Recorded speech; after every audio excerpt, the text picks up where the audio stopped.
Good morning everyone. We'll be starting very soon and sharp at 10:30. I request all of you to join.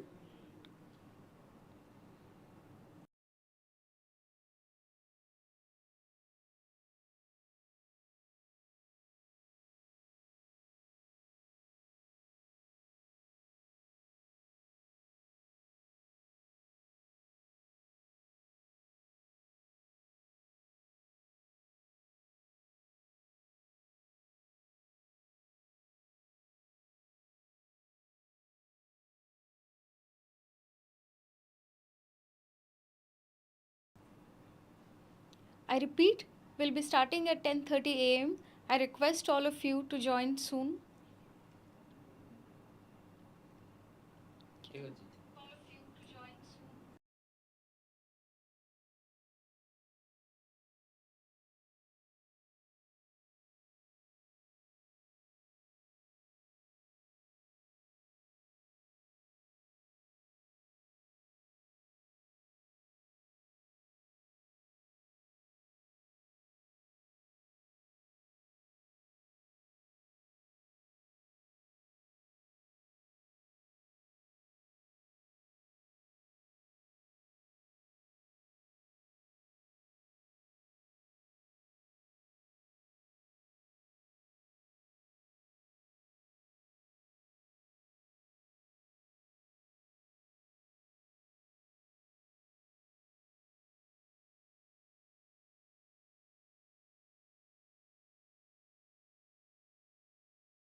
morning to the honorable dignitaries, academicians, parents, and students who have joined us for the 23rd orientation program of our institute. I, Professor Subhashri Ojha from the Department of Basic Science and Humanities, welcome you all to this ceremony. Despite the challenges of a virtual association, we are happy for the fact that we could succeed to embark on a new journey. This journey is a testimony to the fact that our thirst for knowledge is unquenchable and our spirit indomitable. So let us set this orientation of our pursuit of knowledge in motion. Today's program is graced by our principal, Dr. Jaideep Talukdar, Director, Dr. Saroj Kant Mishra, Dean Academics, Dr. Debabrata Kar, Dean Administration and Student Affairs, Dr. Ramprasad Panda, and our FIC Academics, Dr. Chittaranjan Behra, who will apprise us, guide us, and mentor us to help make our journey at the Institute smooth. This program is very important for the parents as it is the first opportunity to know about some of the important processes at Silicon, which will help them to guide their children at the time of need. Since 2 decades, Silicon has gladly received exceptionally talented and highly disciplined students. They have not only made it big in their chosen career, but have helped the college to retain its good name through myriad achievements. Their consistent achievements in Smart India hackathons, Tata Crucible hackathons, and Bosch hackathons are but exemplary in this regard. We are optimistic that the new batch will join us with the same spirit to explore new knowledge, unlock new possibilities, and scale greater heights in the years to come.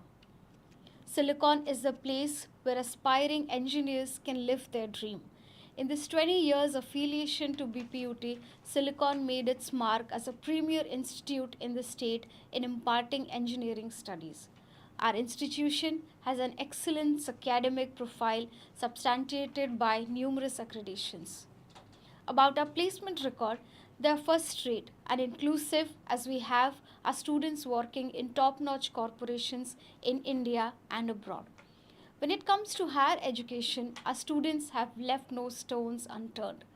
We are optimistic that our new batch will outperform their predecessors in all respect and give us ample opportunities to boast their achievements in year to come. It's time to hear from Professor Jaideep Talukdar, who is our principal. Let's get started by giving an introduction about our principal. Professor Talukdar graduated in chemical engineering from IIT Kharagpur in 1983 and then completed his MS from the University of New Hampshire, USA in 1986. He pursued his PhD from the same university and was awarded a PhD in engineering in 1993. He simultaneously taught several undergraduate courses while completing his research.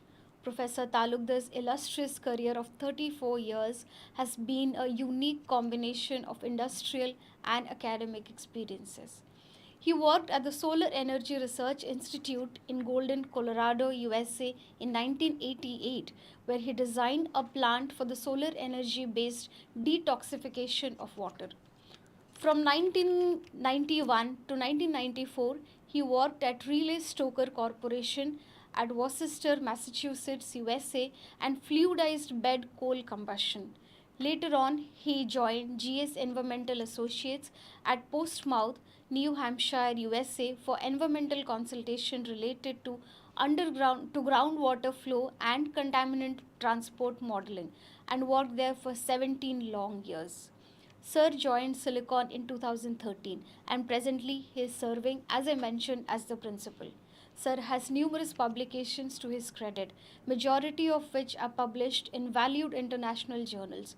His current research interests include utilization of renewable energy sources and use of fiber optic sensors. Let me now have the pleasure of inviting Sir for his welcome address. Students or parents are requested to type their questions in the chat box whenever they have a query. These questions will be answered in the question answer session. Let's hear it from our principal, Sir.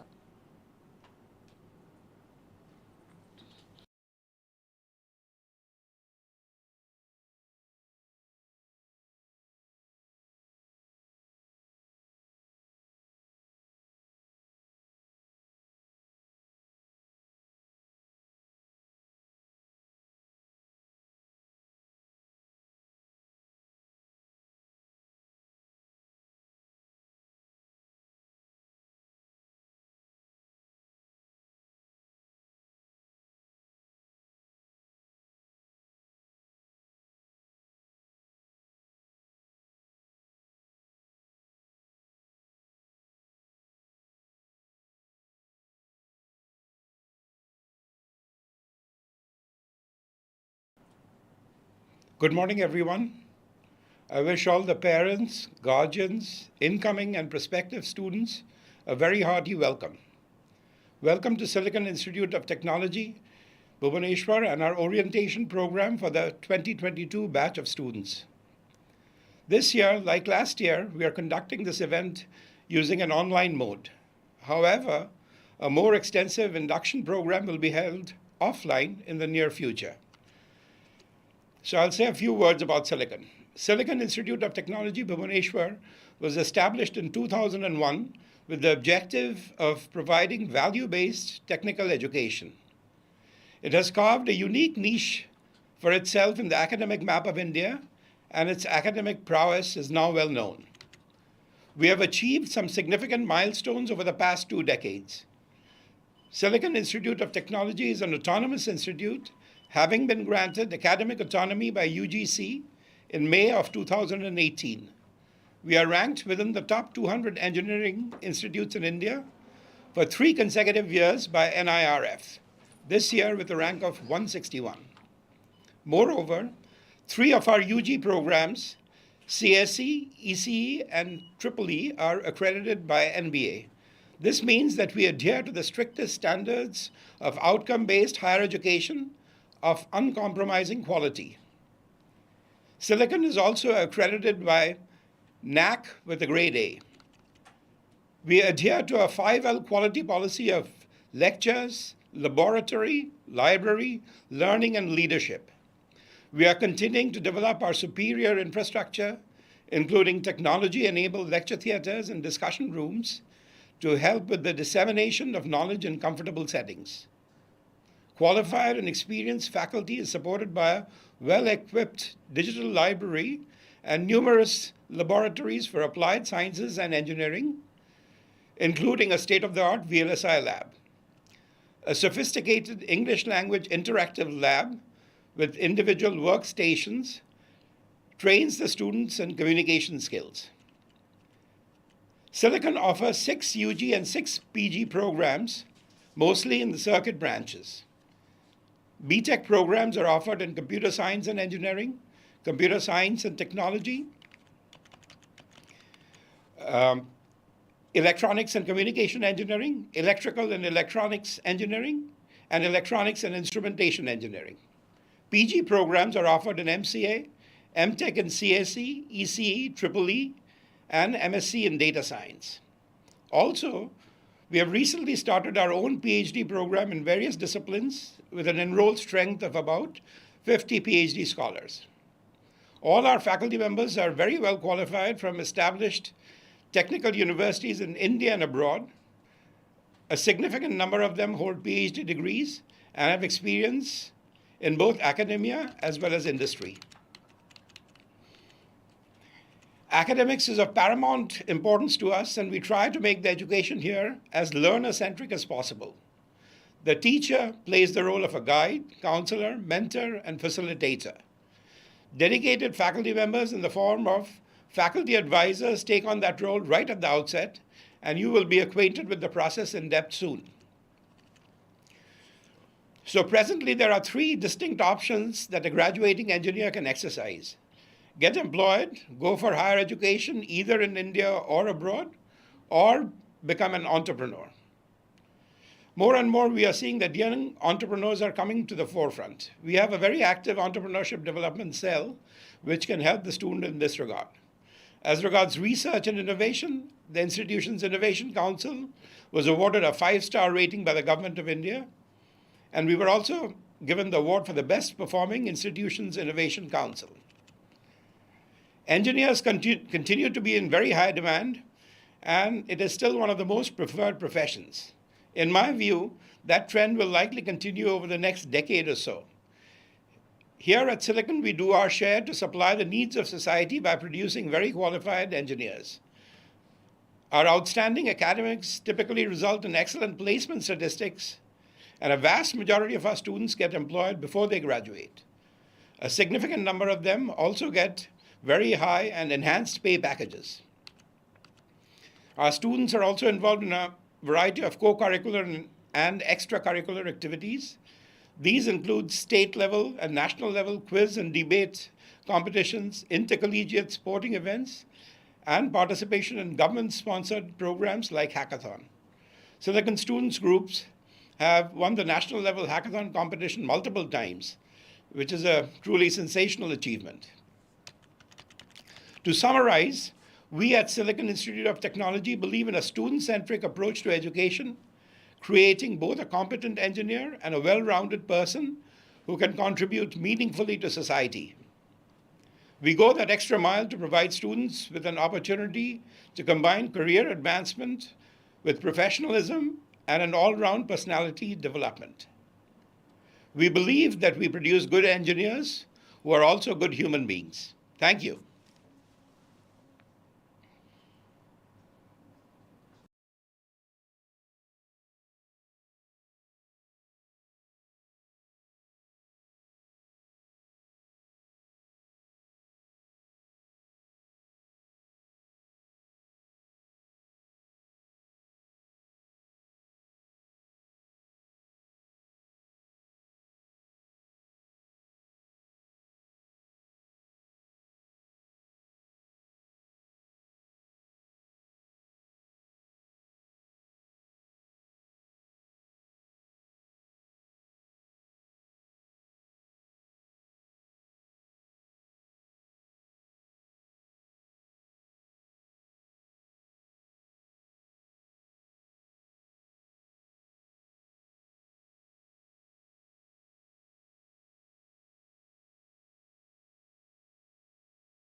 I thank our principal, sir, for his wise words.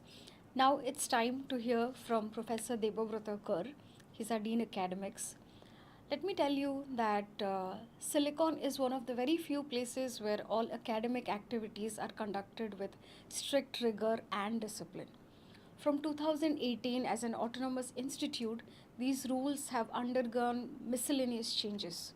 Professor Kerr is a man having varied interests as well as experience. He graduated in civil engineering from REC Rourkela in 1988 and worked in Coal India Limited for about 12 long years. Following his passion for computer programming, he completed the Microsoft Certified Solution Developer course in 1999 and resigned from the post of Senior Executive Engineer from Coal India in 2001. He switched to the IT profession and joined a US based IT company as a project leader. He did his MTech in Computer Science and Engineering from Utkal University in 2004 and was the topper of the batch. Subsequently, he worked as a project manager in multinational IT companies in Delhi and Gurgaon. Later, he established his own software development company in Bhubaneswar with his head office in Sacramento, USA. In 2010, he sold the company and joined Silicon as the head of the Department of Computer Science and Engineering. He was awarded PhD in 2016 by KIT University for his research in database security domain. Presently, he is serving as the Dean Academics of the Institute, and all of us feel elated and very lucky about that. Professor Kerr is also passionate about flying airplanes. In September 2017, he obtained his student pilot license and flight radio telephony license, and his dream is to earn a private pilot license for single engine light aircrafts. Currently, he has over 26 hours of flying experience on Cessna 152 single engine aircraft. He has also passed all DGCA examinations. Too much of laurels for one person. Let us hear from Sir, our Dean Academics, Professor Debobrata Kar. Sir, please.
Good morning, everyone.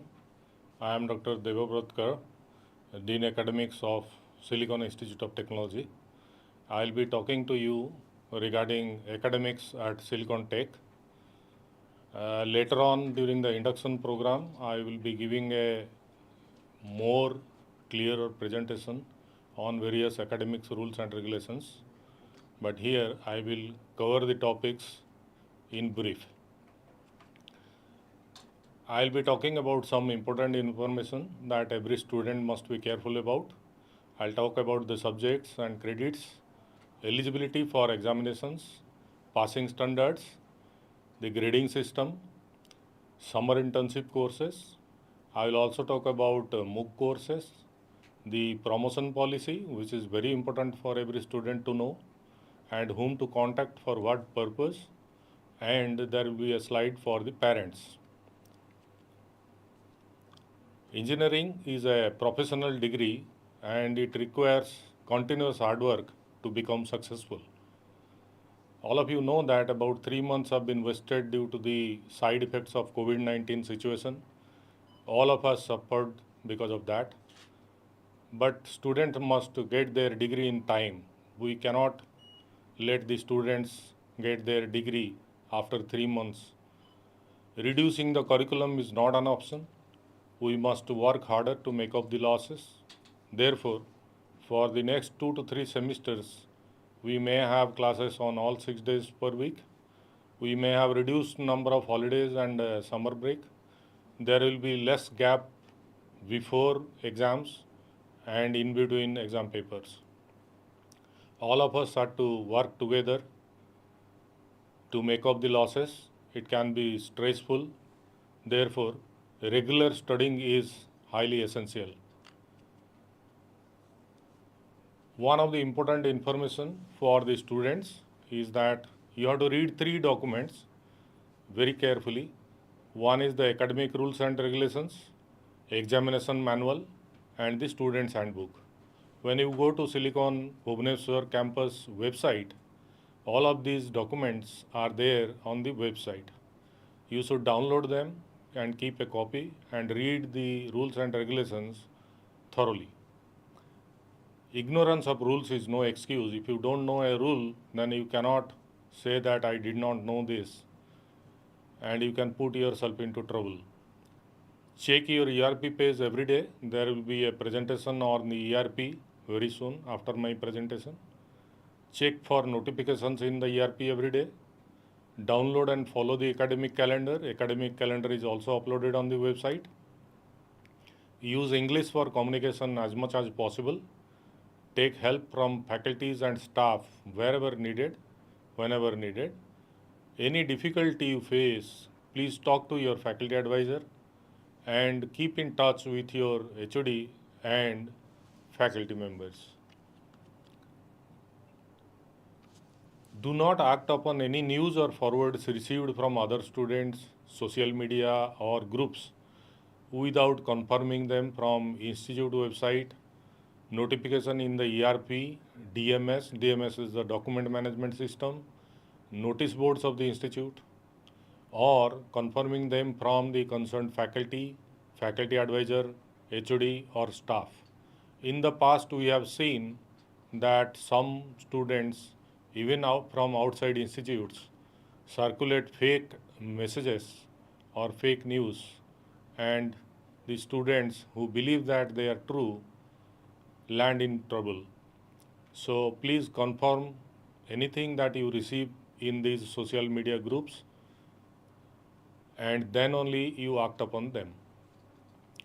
All of you have to focus on learning. That is the main goal for which you have taken admission in Silicon. Maintain discipline at all times. Silicon is known to be a very disciplined institute. Adopt a professional attitude at all times. We have undergraduate programs and postgraduate programs. In undergraduate engineering, the degree is BTech. We have 6 different branches of study: computer science and engineering, computer science and technology, and computer engineering. All the 3 branches are almost same. there is hardly 1 or 2% differences, but all of them are known to be the CS branches. Then we have electrical and electronics engineering, EEE, electronics and communication engineering, ECE, and electronics and instrumentation engineering, EIE. In postgraduate programs, we have MTech in computer science engineering, electrical and electronics engineering, and electronics communication engineering. Then we have Master of Computer Application, which is MCA. We also have a Master of Science MSc program in data science. And next year, we are going to start another Master of Science program in VLSI. Now let me talk about the credits and the duration of each program. For BTech, the total credit is 162 and the duration is 4 years. For lateral entry students who join directly in the third semester, for them the total credits is 125 and they complete the BTech degree in 3 years. For MCA, it is 84 credits and it is 2 years. Earlier, MCA was a 3-year program. MTech, it is 68 credits and the duration is 2 years. For all MSc programs, it is 82 credits and the duration is 2 years. In MCA, MTech and MSc programs, there is no provision of lateral entry. The maximum duration of any program is twice the normal duration. So if the normal duration of BTech is 4 years, then a student can complete BTech maximum in 8 years. If the student takes more than 8 years, then he or she will not get the degree. The program consists of many courses and subjects. There are 3 types of subjects. Some subjects are only theory. There are some practical subjects linked to a theory subject, and there are some subjects which are only practical.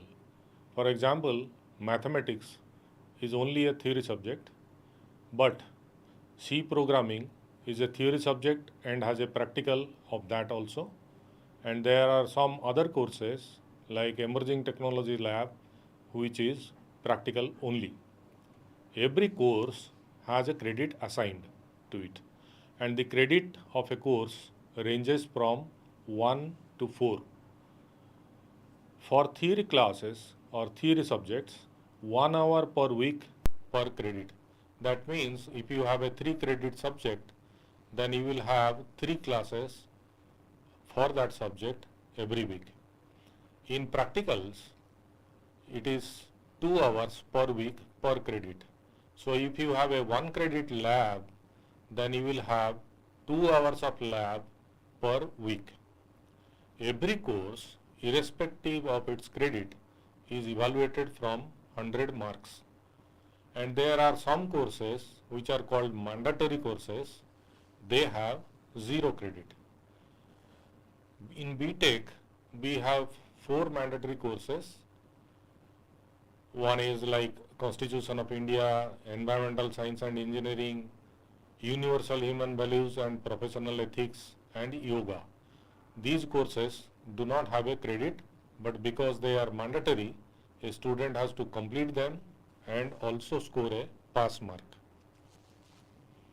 As I said, every course is assessed from 100 marks. These 100 marks are divided into 3 components. Teacher's assessment is 15 marks.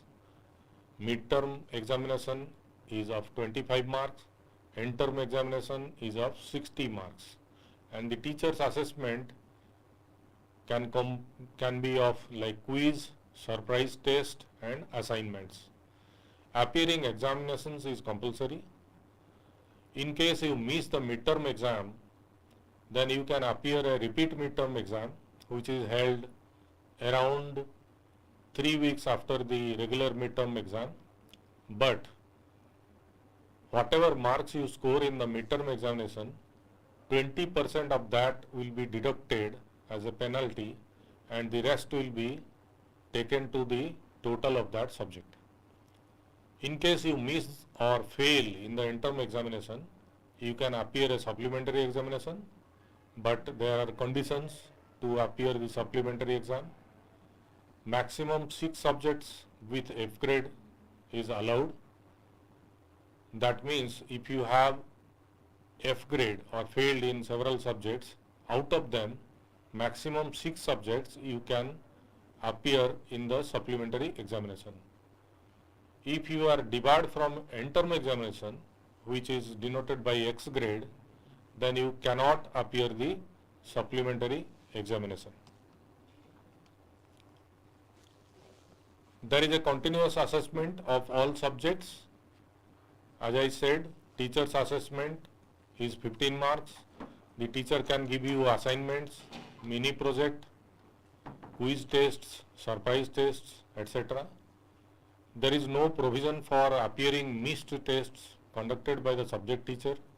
Suppose on a day a teacher conducts a surprise test and you are absent in that class, then you cannot demand that the surprise test be conducted for you once again.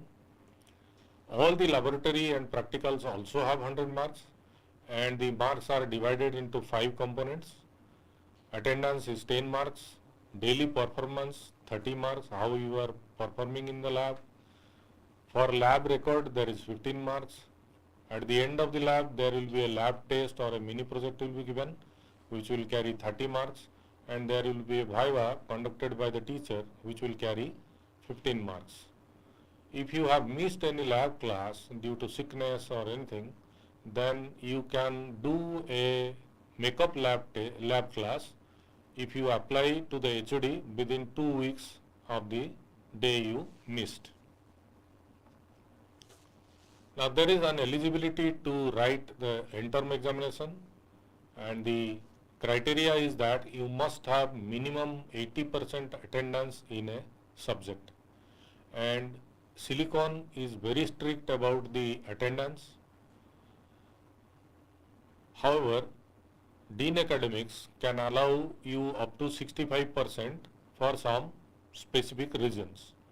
If you have a long medical treatment, or if you are officially allowed to participate in some extracurricular activities, if you are sent outside the institute on some institute duty or representing the institute outside, or any other emergency that forced you to miss some classes, under these circumstances the Dean Academics is empowered to give you a relaxation of another 15%, so up to 65% the Dean Academics can allow, but documentary evidence must be produced.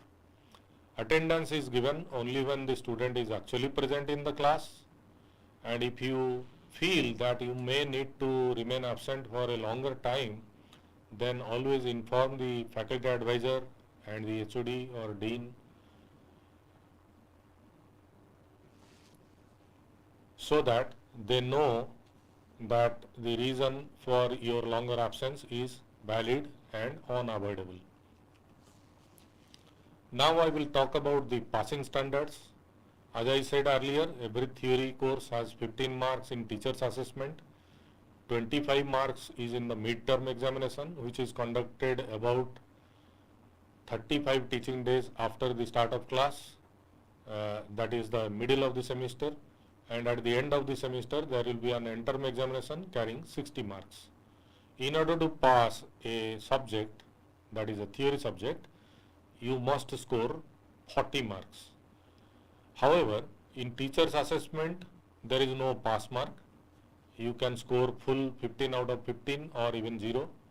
In mid-term examination is also there is no pass mark, but in end term you must score at least 24 marks. That means if you score full marks in teacher's assessment 15 marks, mid-term also full mark 25 marks, and in end term you score 23 marks, then even if your total is more than 40, you will still get an F grade. So in end term scoring 24 marks is essential.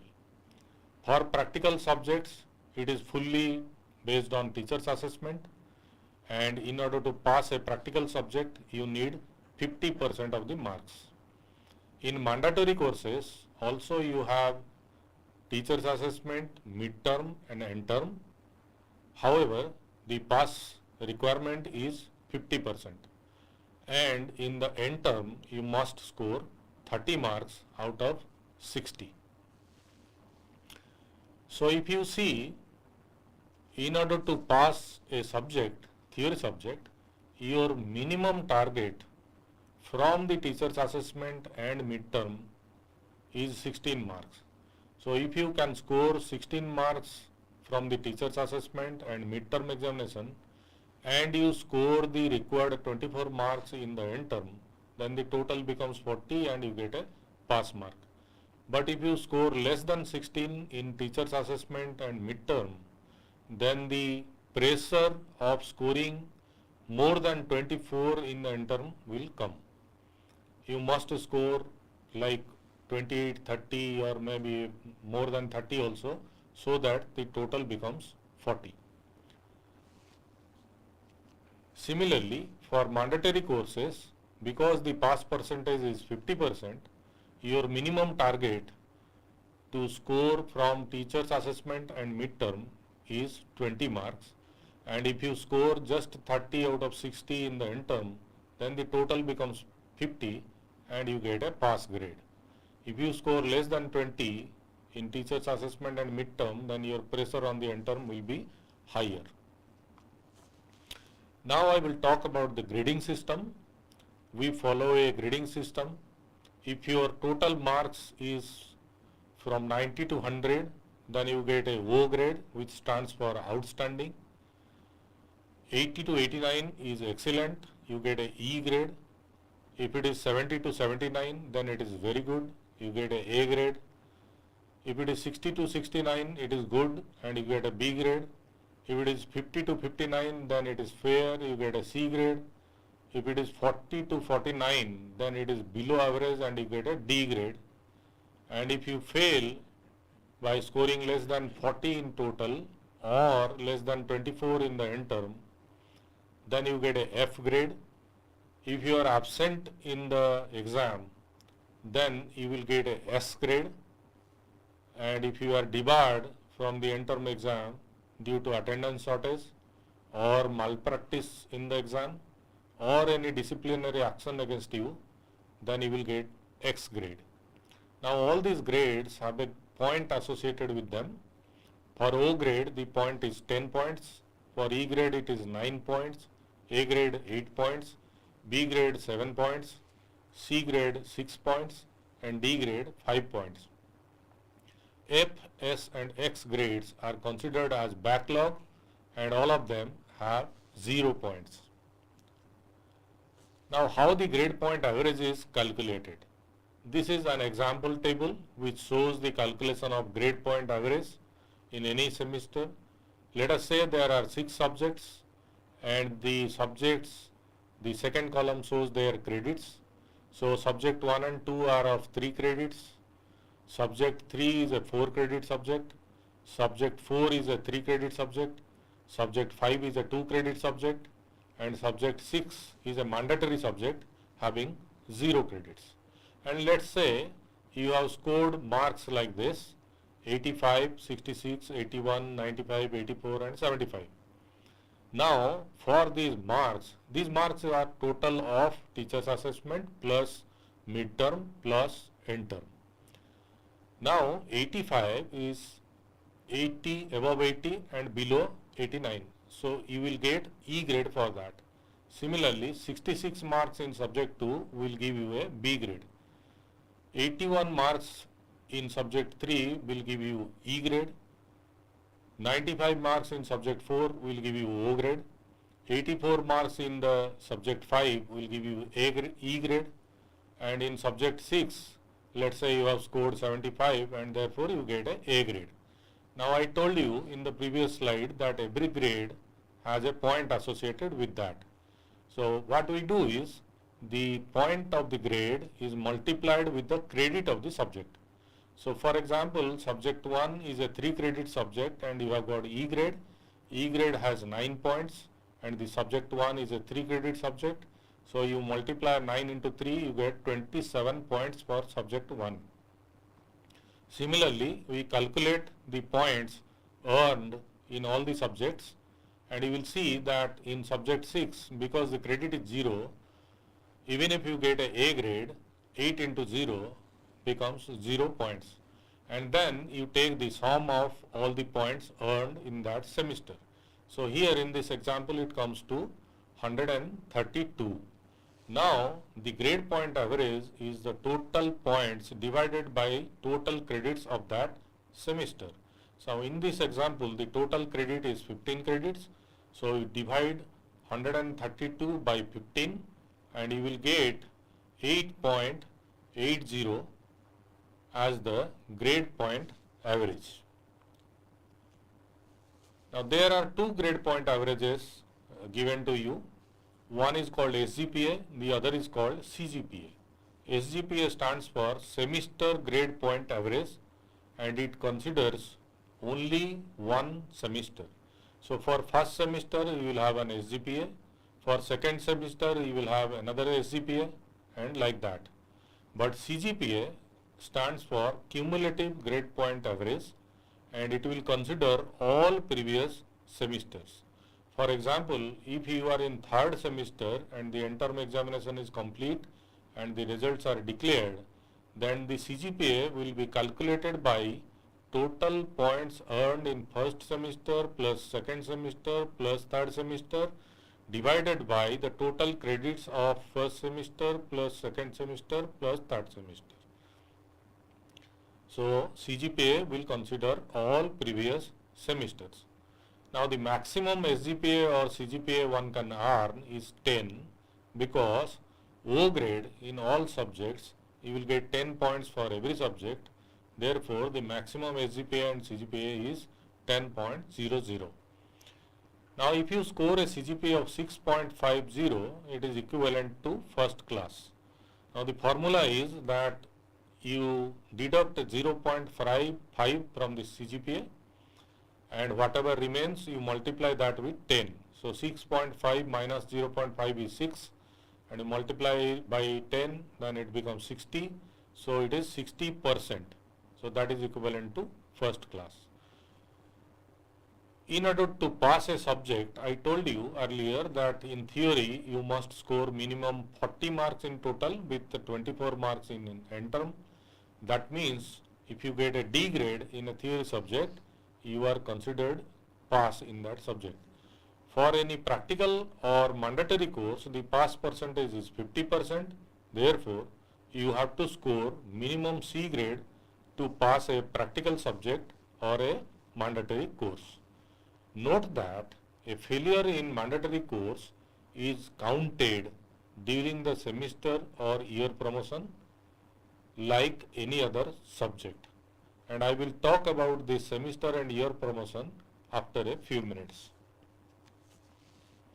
There is a provision of supplementary examination and it is held once a year during the summer break.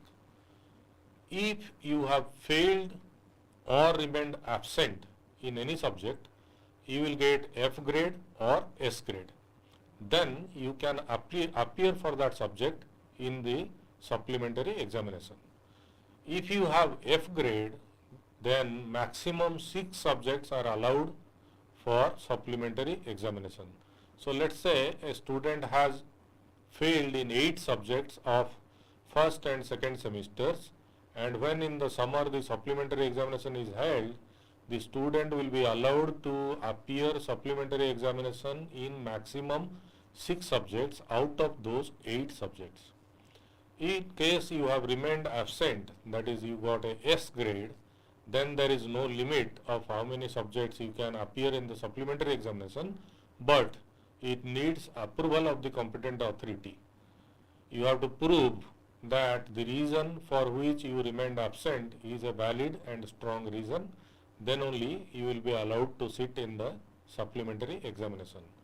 However, if you get a debarred grade, which is X grade, due to shortage of attendance or malpractice in the examination or disciplinary action against you, then you are not allowed to appear the supplementary examination. you can appear for that subject only as a back paper in the subsequent odd or even semester. Summer internship. It is compulsory for BTech, MCA and MSc programs. For BTech, it is a 4-year course and therefore you will have 3 summer breaks in between. So in BTech, there are 3 summer internships. Internship 1 is conducted after the first year and this is not applicable for lateral entry students. Internship 2 is conducted after the second year and internship 3 is conducted after the third year. Each summer internship has 1 credit and the evaluation of summer internship is done jointly by the industry and the institute.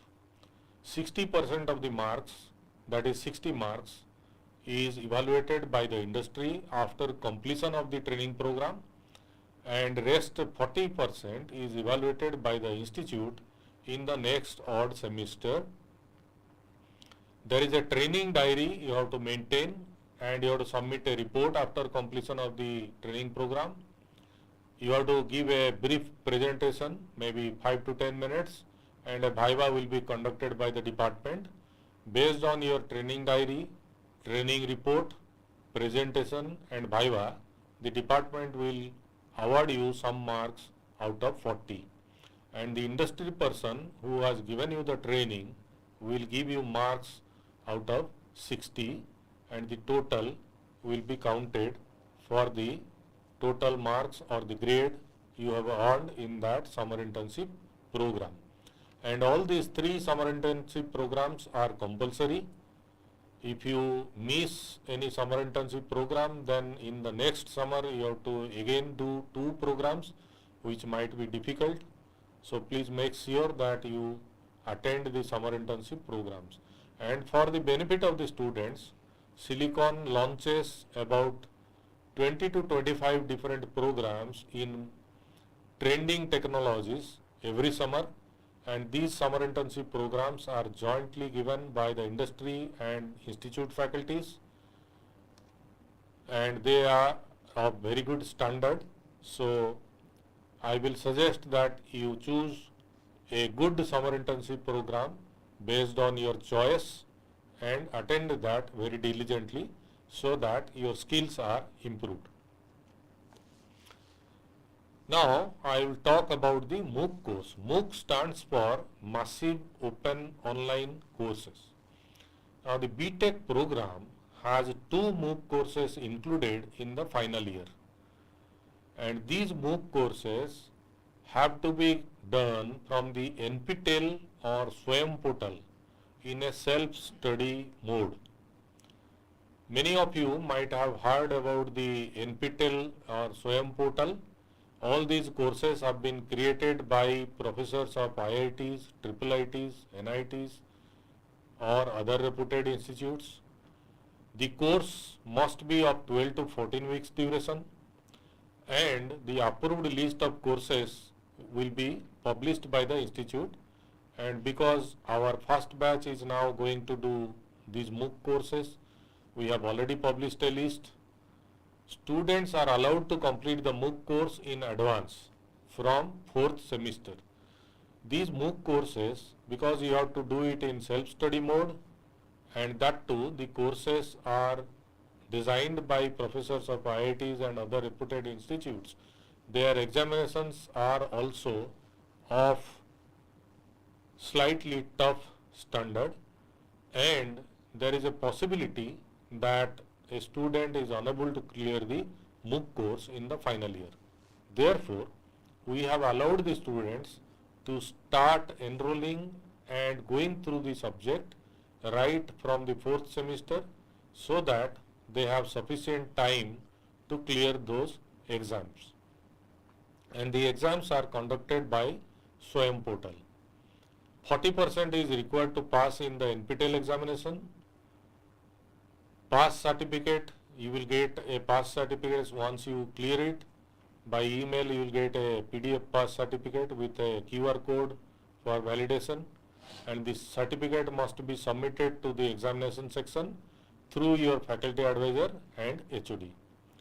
One of our professors, Dr. Lopamudra Mitra, who belongs to the EEE department, is the FIC of Silicon's NPTEL chapter, and she will guide you for enrollment and appearing in the examinations of NPTEL courses. Now, promotion policy. This is very important for every student to remember. There are two types of promotions. One is semester promotion and another is year promotion. Semester promotion is from odd to even semester. For example, first semester to second semester, third semester to fourth semester, fifth semester to sixth semester, or seventh semester to eighth semester. For semester promotion, the student must have registered for the subjects of that semester and must have appeared at least half of the theory subjects in the end term examination. Observe the word appeared, and the student must have passed at least half of the practical subjects. So for example, let's say you are in the third semester and there are 6 subjects and 3 lab subjects, practical subjects. Then you must have appeared at least 3 theory subjects in the internal examination, and out of 3, when you take at least half, it comes to 2. So you must have passed at least 2 practical subjects to get a promotion to the next even semester. Then there is another promotion criteria which is called year promotion. This is from first year to second year to third year to fourth year. For this, maximum 4 subjects, F grade in maximum 4 subjects in the previous year is allowed after the supplementary examination.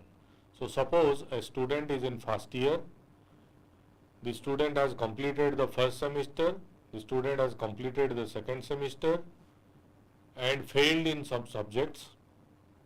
Then the student appears supplementary examination, clears a couple of subjects out of that. After the supplementary examination, the number of F grades should not be more than 4. So you can carry maximum 4 F grades to the next year. Any student having more than 4 back papers in first year cannot go to the second year, and similarly any student having more than 4 back papers in second year cannot go to third year, and so on. In addition, there must not be any back paper in previous to previous year.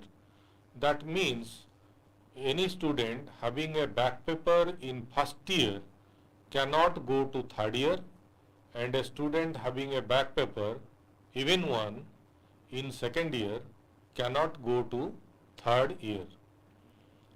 All the mandatory courses are counted for semester or year promotion like regular courses, which I have already told earlier. If you do not get a semester promotion or year promotion, it means you get a year back, and when you get a year back, you have to take readmission in the next year with the junior students. Registration of subjects is compulsory, and in the beginning of the semester you have to register for the subjects of that semester plus any back papers of the previous semester by paying the registration fee and other dues.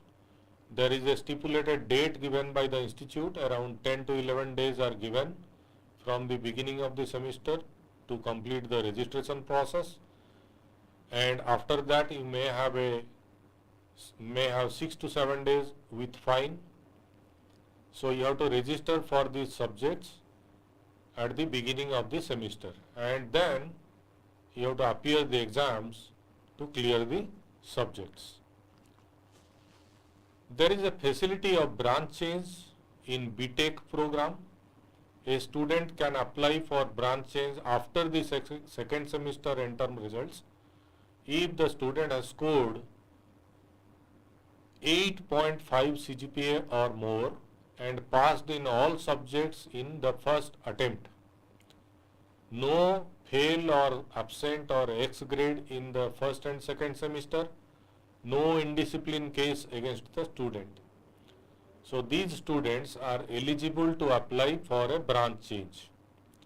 New branch will be allotted strictly by merit, and there is a limiting condition that maximum 10% students can leave the old branch and maximum 10% can join a new branch.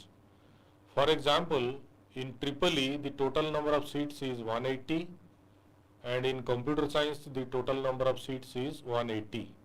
So maximum 18 students from Triple E can leave and maximum 18 students can join in computer science. Based on this and by the CGPA you have scored, branch change will be allotted. And once allotted, a branch change cannot be withdrawn. Finally, after 4 years, you will get the BTech degree, and the eligibility for award of the degree is that you must have completed the degree within the allowed duration. As I said in the beginning, the allowed duration is twice the normal duration. So you must have cleared all the subjects within 8 years maximum. You have to pass all the mandatory courses even if they have 0 credit. Results of the final semester are published. There is no backlog, and you must have scored a CGPA of 6.00 or more. And there is no indiscipline or malpractice case pending against you. If you have fulfilled all these conditions, then you will get the BTech degree. And selected toppers of the UG and PG programs shall be awarded with gold medals by the institute. Now, whom to contact when you need something? If you need any documents like bona fide certificate, income tax certificate, or a letter or any other thing, ID card, if you have lost your ID card, you need a certificate, you need to get a permission to represent the institute outside, then you have to contact the information desk. Information desk is also known as the reception area, and there are people, you can simply approach them and tell them your purpose. They will prepare the document for you and give it to you after 1 hour or 2 hours. If you need any question or anything regarding registration, examinations, results, re-evaluation, etc., then you have to contact the examination section. I have not covered about re-evaluation in my presentation. Whenever a result is published and if you are not satisfied with the marks awarded, then you can apply for re-evaluation, and the answer script will be evaluated from start to finish by a different faculty, and the best of 2 will be taken for your grade computation. However, re-evaluation facility is not available for repeat midterm or supplementary examination. If you have any academic difficulties or doubts in a subject or topic, then you can always consult with the faculty or HOD. If you have any difficulty related to facilities like hostel, canteen, library or transport, then you can contact the concerned faculty in charge. We call them as FIC. If you have any complaints regarding ragging or cyberbullying, you can contact the FIC anti-ragging. Any personal difficulty or any other difficulty faced in the campus, you contact your faculty advisor.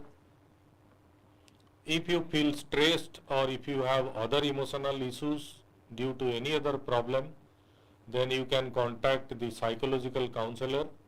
In Silicon, we have 2 full-time psychological counselors to take care of your stress, emotional issues or similar issues. For anything else, if you are not sure whom to contact, then you can always ask your faculty advisor, and the faculty advisor will guide you where to go. This slide is specifically for the parents. All our processes are mostly online, and we have a extensive ERP for all the academic and non-academic activities. The URL of ERP is https://erp.silicon.ac.in. We also have facility for parents to access the ERP. You can get the username and password from the information desk, and after the first login you can change the password, and through the ERP parent access you can check the attendance of your child, the expenditures conducted by your child in canteen, cafeteria, etc., dues to be paid, and their results and other things. You should always keep in touch with the faculty advisor, head of the department, and other institute officials as a parent. Whenever you come to the institute, make sure to meet the faculty advisor and discuss about the progress of your child. Meet and discuss with other faculty members, HOD, etc.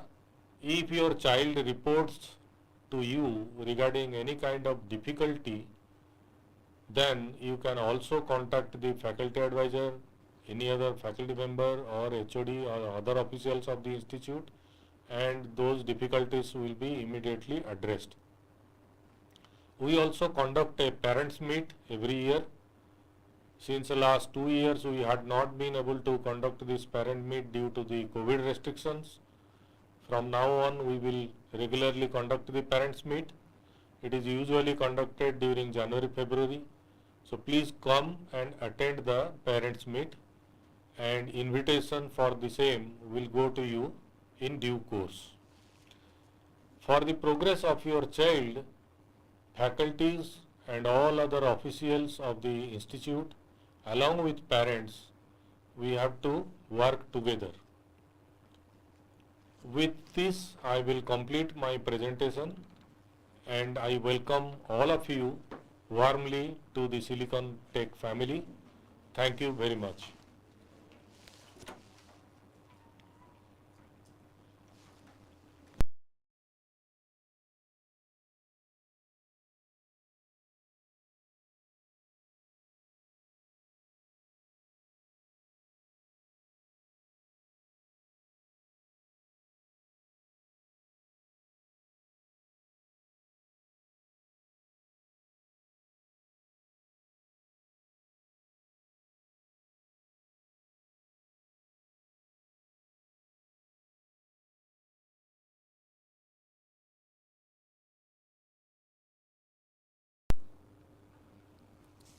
Thank you so much, sir. This was really informative about all our academic sessions and the procedures that go through. Now, let me take this opportunity to introduce all of you to a man who is a power pack in himself. Our Dean, Student Affairs and Administration, Professor Ram Prashad Panda. Dr. Ram Prashad Panda is an experienced professor with a demonstrated history of working in the education management industry. He is skilled in engineering, teaching and training. Strong education professional with a PhD degree in electrical engineering from Jadavpur University, Kolkata, India. He is also a power system consultant to various industry and a senior member and treasurer of IEEE Bhubaneswar subsection. With an experience of 3 decades, Professor Ram Prashad Panda has been serving Silicon Institute of Technology in the field of academics and administration as well. A dynamic personality as Ram Prashad sir is, let's hear it from the man himself. Sir, please.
Good morning.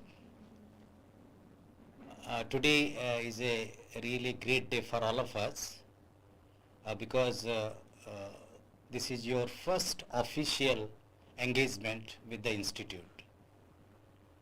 So, as a Dean Student Affair, my responsibility is about that what is Silicon beyond academics.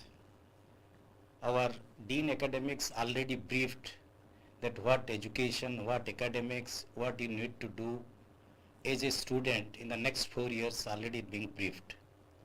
Now I will be speaking about the topic sincerity and discipline, key to professional success. Because one thing you must remember, whatever the inertia you are carrying with you as a student in your school life, that has to be completely changed. Because engineering as a subject, engineering as a profession, you need to have a different approach which is different from the school education. So let me just tell you briefly why this orientation induction program is all about. Because if you go to the 10-year before engineering program which we have come across already, there it was simply conventional education system, normally which is still practiced in most of the schools. But today's engineering is completely different. So here every minute, every moment, whatever you are spending in the next 4 years, you must be very attentive and you must use it very effectively. So the orientation program is the beginning of the process by which all of you will be integrated into the organization. Because I was going through, many students are giving lot of messages. It is nice to see, but remember, whenever you are engaging yourself with the external world, every word counts. Every language what you are using, that also adds a value to you, either in a negative manner or in a positive manner. So you should be very professional while engaging in the external world. So whether you are talking to a person, whether you are chatting with people. And immediately after the orientation program, you will be coming across the most required program, that is induction program. See, the induction program was not there earlier in the engineering curriculum, but for the last 4 or 5 years, it is a mandatory program which many students feel that without an induction program, we can continue or complete our engineering study. But remember, induction program is part of your curriculum. I repeat, it is part of your curriculum. So what is the meaning? The way you read physics, the way you read mathematics, in the same way, you have to understand what is the induction program and what are the activities you are going through during these 3 days of induction program. And all these induction program will be evaluated through various process which carries 1 credit. So if any student is missing this induction program, then in your first semester mark sheet you will be marked as a failed. So if anyone is thinking that my classes will be starting after the induction program, then it is wrong. So you must attend the induction program from start to finish. So what is the objective of the induction program? The main objective of induction program is to provide the newcomers with necessary information, resources, and also motivation by top-notch people who are from industry, from academia, and they will be helping you effectively integrating yourself in the new learning environment. Because whatever you did in your earlier school life, it was completely different from what you are going to do in the next 4 years. So now the question is, how I should behave as a student in an engineering college. See, first of all, as an engineering student, you must remember whatever you are doing, every moment is a learning moment for you. Only thing you should know how to learn. Let me spell you as a simple example. As an electrical engineering student, if you are going on the road and you are witnessing a big transmission tower with some innovative structure, then you must ask yourself how it is different from the other infrastructure or other transmission tower. So that question will give you or will help you in finding an answer which will be making you more analytical in approach and more understanding about the subject. So whenever you think that it is only the book that can train you, then the concept is wrong. Nowadays, presence of an engineer is required everywhere. Even in the operation theatre, even the doctor operates, but do you think without the help of an engineering professional who has developed the machinery like a scanning machine, a laparoscopic instrument, can he go for a surgery? Absolutely not. Similarly, whether you talk about a battlefield, filmmaking, everywhere.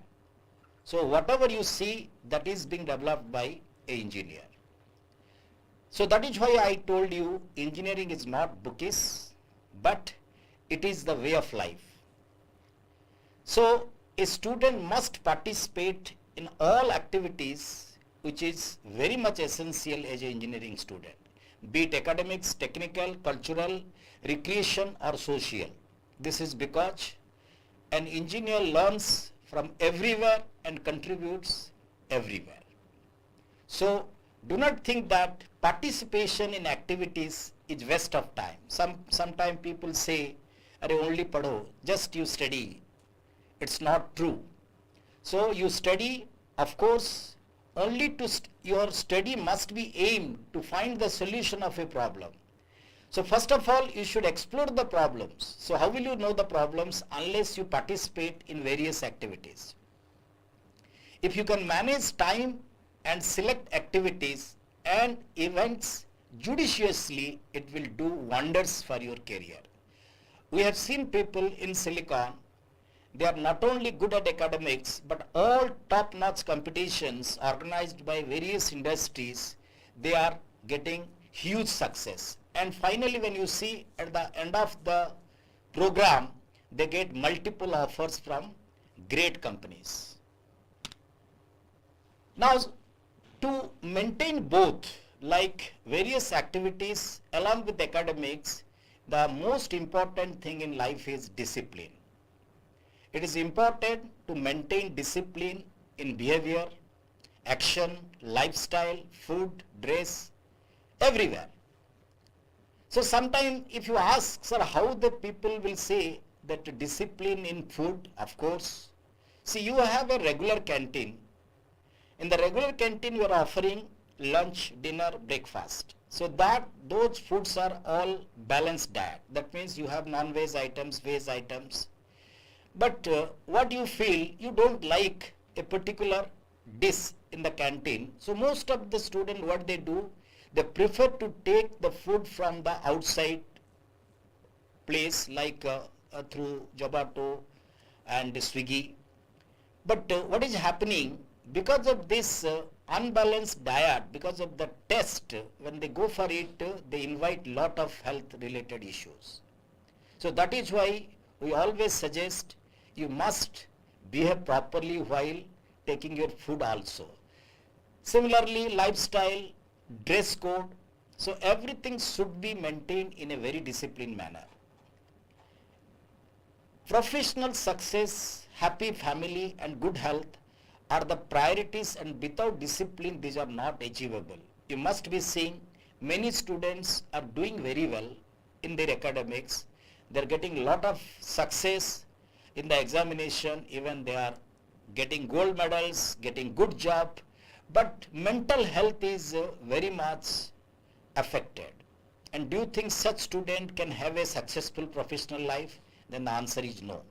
So whenever you think of a complete life, it is that you must give equal importance to every action of your life. So in that regard, we always advise, because Silicon being a very disciplined institute, we particularly observe that how the student behave in the campus. So proper dress code is one of the requirement. We don't ask for uniforms, but your dress should be very professional and it should be good looking. Similarly, you can use your cell phones, but very judiciously, and that is what we always say, that restricted use of cell phone is very important. If you are inside the class, yes, of course you carry your phone, but it must be in the silent mode. And don't try to call or receive a call when the class is going on. Because you cannot say that you should not use the cell phone, because today in the digital world, every information, everything you do, you need a digital platform or internet connectivity. So definitely you must have the cell phone with you all the time, but please use it very judiciously. And we find most of time people are not very particular to their food or healthy food. So you always, and because of that they are many times facing a lot of health challenges. We tell that you must take your food on time, and also going to bed in time, looking after personal hygiene. And remember, Silicon give focus lot of activities, physical activities inside the campus. We have a wonderful sports complex where, starting from the jogging, basketball, volleyball, football, all type of games are available, and you should use very effectively, not only for your health but also for a disciplined life. And remember, yoga is also an integral part of your curriculum, which carries some credit, of course, in the curriculum. So the students must, once they attend the yoga classes, they must continue it throughout their life. So these are the some tips for a better and disciplined life, so that it will lead to a very successful professional life. And remember, health and happiness both are related to each other. Without health, you cannot have happiness. So always give priority to your health along with your academics. We do lot of mental activity as an intellectuals, and we need a good mental health, but physical health is also very important. We will not be able to contribute if you are not physically fit. So earlier days, people were suffering from diabetes, hypertension, poor eyesight in older age, but today we are experiencing, because of the peculiar habits of the student at young age also, these students are inviting such type of old age diseases at young age. So that is the reason why always we advise the student, please take care of your health along with the academics.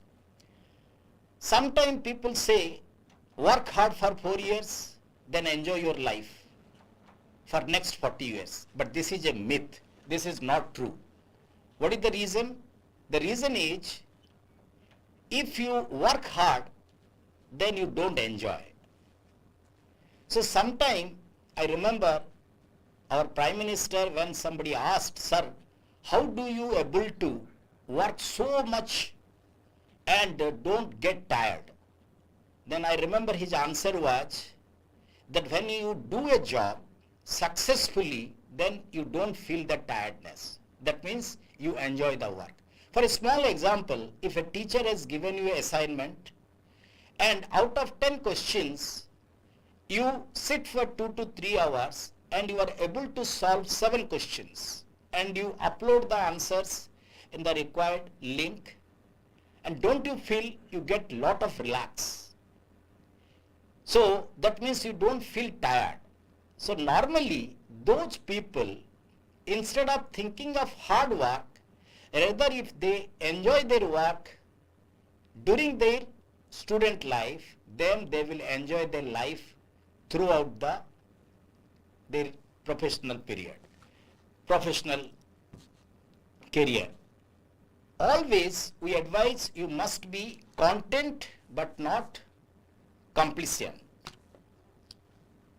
Now I will be telling you, briefing you some of the important activities which you can practice in Silicon Tech.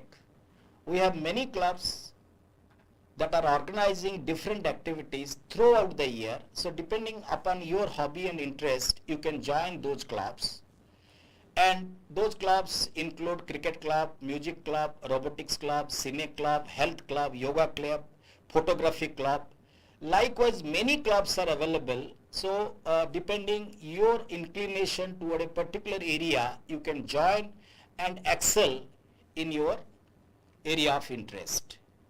We have also some student chapter, that is professional student chapter, that is ISTE, IEEE and CSI. So any of the student can join these chapters and can be part of the activities organized by these chapters inside the campus. So Silicon, since it is a residential campus, we have two canteens, namely veg canteen and non-veg canteen, where the regular foods are served. Regular food means breakfast, dinner and lunch. And in these food courts, you will be getting the regular foods like rice, roti and sabji, dal. And non-veg canteen, you get 5 days non-veg meal in a week, while in the veg canteen, you get only veg items throughout the week. So according to your interest, you can choose either veg canteen or non-veg canteen day-wise, and you can avail the food facility in both canteens. And along with these two canteens, we have a cafeteria where you will be getting the customized food. That means those foods are served on demand and every item is having a different price. So the charge in the cafeteria food will be item wise billing, while the canteen will be per meal basis. Inside the campus, we have a provisional store where the student can get their day-to-day requirements such as brush, paste, soap, papers, your notebooks, pens and recharge of your mobile, everything they can do. Also there is a chai city facility where the student can enjoy the tea almost up to 10 p.m. We have multi-gym, yoga hall, basketball court, volleyball court, badminton, TT, and those who are not availing the residence facility and as a day boarder, they can avail the transportation facility almost available from each corner of Bhubaneswar, main places. Along with that, we have our own ambulance which is available round the clock inside the campus. In case of a emergency, the driver is available so that the student can be reached to the nearest hospital. And also weekly the doctor visit the campus 2 times. So for a regular health checkup, if any student needs the doctor consultants, then he can consult the doctor inside the campus. So weekly twice the doctor is visiting the campus in the evening hour. He will be staying about 2 to 3 hours. So any student can avail that facility for consulting a doctor. Few important points a student should remember. See, always we believe that discipline means attending class is also one discipline. So we always expect that the students should attend 100% of classes, but in case of an emergency you can miss. So always target for attending all the classes, that is lab and theory classes. And particularly for intoxication, there is zero tolerance inside the campus. So if any student is found in such activities, then he may be rusticated from the hostel. If necessary, he can be rusticated from the institute also. And I must tell to all the parents and students that we don't allow to go for any official picnic. So normally student lie their parents, some of the students, not all, that we have a picnic tomorrow on a Sunday. So absolutely don't allow them, because we know what is happening, lot of accidents are happening. So we strictly we don't allow any official picnic from the institute side. So if any parent is getting a information from their wards that there is an official picnic, please don't believe. And if a student is caught while attending a picnic, then strict action will be taken by the authorities. One more thing, Silicon campus is a secular campus, so no religious functions are allowed inside the campus. We always say puja is your personal choice, so nothing can be done in public. So we don't allow any Saraswati puja, Ganesh puja. So please remember that such type of things will not be allowed inside the campus. Now, very important thing I must tell of all of you, because everybody is asking this question, what is ragging? Silicon is a ragging free campus, but still to have not any such incident, you must follow some important rules, then it will be very much helpful to you. So if you are attending all the classes, doing all your activities, that means you don't get time to roam in the campus. So always adhere to that, so that you will be almost free from such type of any possibility. We don't find any such things, but still you can avoid it. And one more thing, always behave properly with everyone, because a staff member, a senior student, whenever you are coming across, please talk them properly with respect, and they will also respect you. Answer the queries, if any, from any senior politely. So nobody will force you, but if somebody is asking what is your name, you take it sportively and tell your name politely, that's all. And always be in a group at least for few days, the first few days, maybe 2 to 3 months. For any difficulty, contact your faculty advisor. Let me speak about the faculty advisor, because yesterday only, many students were joined into the faculty advisors group, but still some students have not joined yet. Don't worry, those students who have not yet joined the faculty group, we are trying to join them. In case still you are not able to do that, when you are physically report to the institute between 9 to 11, please come to the office, take the number of your faculty advisor, and the faculty advisor name will be also available in the ERP. So after me, Professor C.R. Behra will be talking about how to use the ERP. There you will find your faculty advisor's name and phone number. So if any student is not part of the group, then directly they can call him and get them added. Because sometimes what is happening, the phone number or WhatsApp number what you have given, that is not correct, for which they are not able to add you in the group. So don't worry, it can be sorted out very soon once you report physically. There is an anti-ragging helpline at the center. At the same time, we have inside the institute, there is an anti-ragging committee, an anti-ragging squad, and the student council to help you out. For quick response, please approach hostel staff or call to the numbers displayed in the important locations. Let me show you some of the numbers. In case of any requirement, you can call anytime. So myself is available, the top name. Then you have the chairperson of anti-ragging squad, Dr. Sudhanshu Kumar Pati, and the FIC Silicon Hostel, Dr. Janmejay Senapati, you can call him. Subhakanta Das, FIC Silicon Student Council, this is also an important body for taking care of all the freshers and newcomers. Dr. Dharitri Maharatha, who is the FC faculty coordinator for girls residence, she can be called if any girl find any difficulty.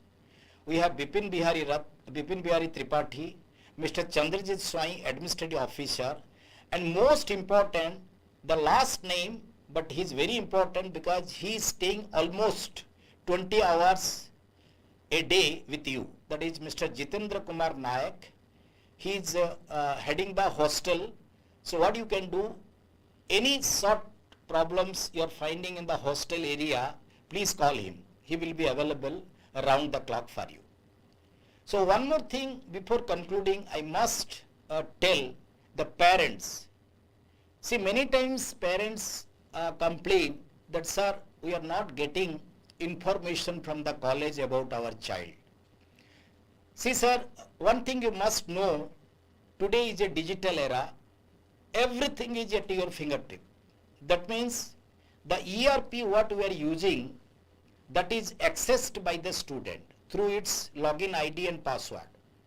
At the same time, every parent is given an username and password so that anytime he can access to the ERP and monitor the progress of his son, daughter or what. That means if you want to know what is the attendance percentage of my child in this subject, so immediately log into the portal through your own login ID and password, you can see that what is the percentage of attendance. Similarly, if a student consumes food in cafeteria, there is a bill because you don't need to pay anything by cash. So it is a cashless campus. For anything you do inside the campus, it will be done by your iCard. iCard is recognized by its SIC number. So the parent can see that a bill is generated where all the expenses incurred by the student due to various activities like printing or xeroxing or photocopying your cafeteria food or any type of expenses he is doing inside the campus, that is available. And all his dues can be paid by the parent directly from his login credentials. So sometimes you get messages, mails from the institute, but in general we advise to all the parents, please always log into the your WhatsApp portal and get updated the proceedings and the development and the weaknesses of your child through its day-to-day activities. So with this I conclude my address and I will be love to address your questions in the chat box. So we have already said a WhatsApp message number, so you can ask your questions, or in the chat box of the YouTube live also you can ask your questions. But the questions should be very pointed questions and generic in nature so that it is better to answer. So all the questions will be answered in the question answer session. Thank you. Namaskar.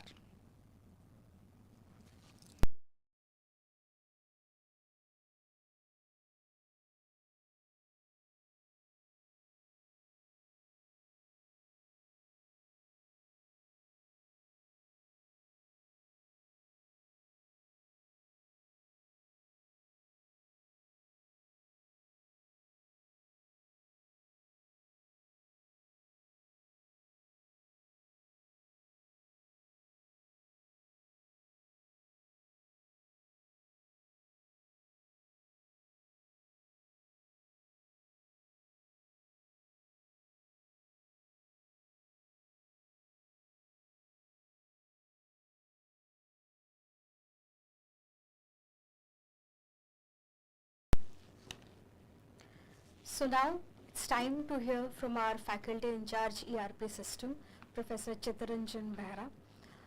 As I said, he is the faculty in charge of our ERP system and he is one of the oldest staff of our institute. He has been associated with this college since its inception. He is not only a professor in mathematics but also he is in charge of too many things: timetable, faculty advisors, ERP academics, ERP system, on which the institute highly relies on and runs with strength and transparency. He is an alumnus of Ravinshaw College and SCS College Puri. So Professor Chittaranjan Behra has dedicatedly contributed decades of his life to Silicon Institute of Technology to build it as a disciplinarian institute, an institute with culture and ethos. Let's hear it from one of the founding faculty members of this college, Professor Chittaranjan Behra. With his valuable words and the presentation, sir will be talking about the Silicon ERP system and academics. So please.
Good morning, everyone. Now I will talk about this enterprise resource planning, that is ERP. ERP system for Silicon Tech addresses all stakeholders, including institute students of the institute. You are the primary stakeholder. The manual given here, which works a first time user through the various steps as to how to make use of the system. So for machine setup, you have to use your Mozilla Firefox because that is the prescribed web browser for accessing our ERP system. So those who are using Google Chrome, no problem. For better access, you please use always Mozilla Firefox. Please install your Mozilla Firefox to access our ERP system. Alternate way, Google Chrome is fine.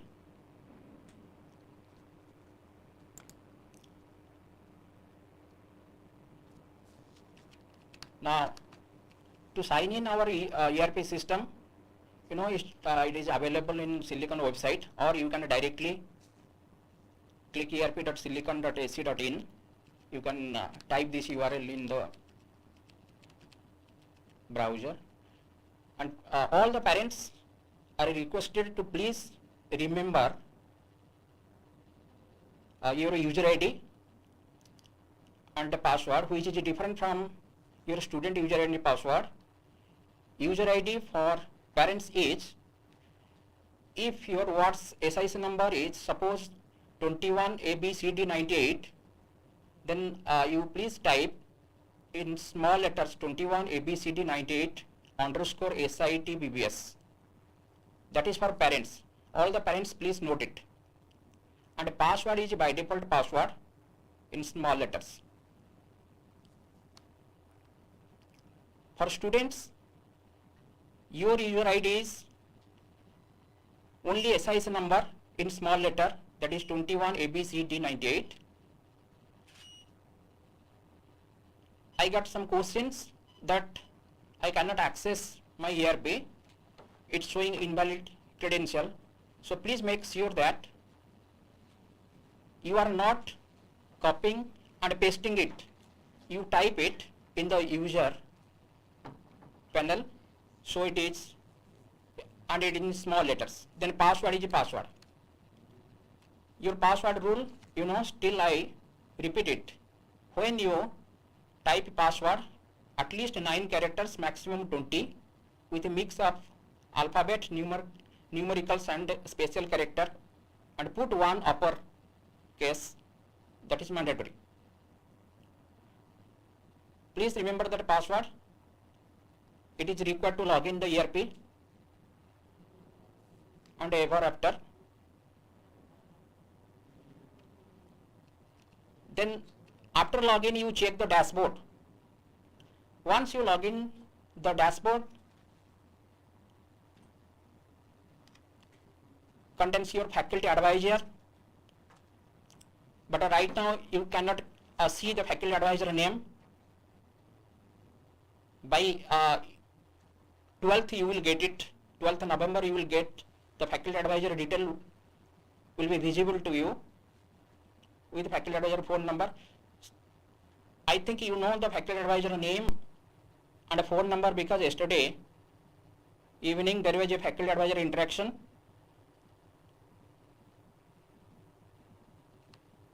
And today also there is a faculty advisor second interaction. You go through the website, that instruction, go through the documents. It is detailed, written in the instruction. At today 3:30 there is a second faculty advisor interaction will be conducted.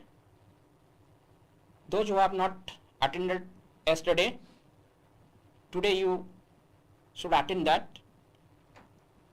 Then academics, that is the next dashboard you will find. All the detail like your subjects allocated to you in this semester, your roll numbers, your practical roll numbers. So everything you will find there once you explore it. But right now you may not get all the subjects allocated to you in this academics dashboard. By 11th you will get any details, but you keep in touch with those pages. Then timetable is there, just right side of academics. So you see what is your timetable, which section you belongs, and which room number, everything you will find there.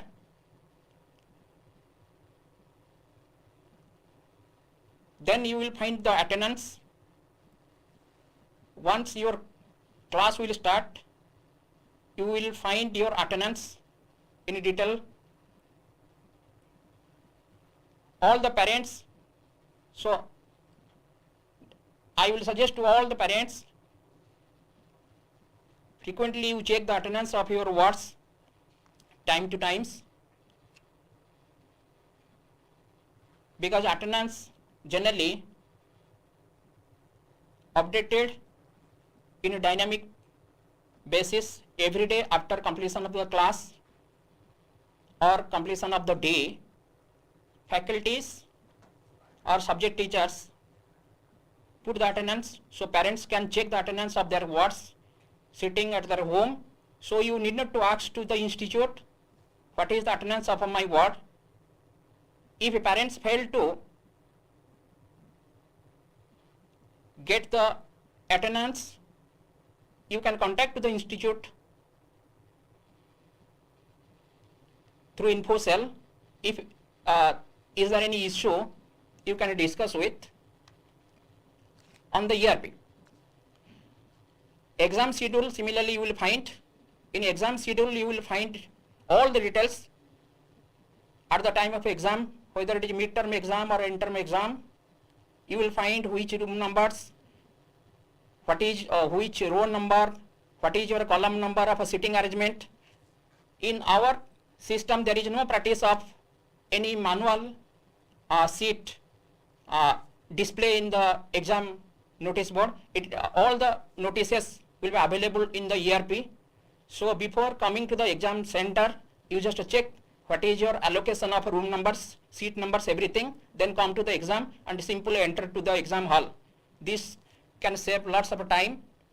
So you need not to check what is your exam sitting arrangement near notice board.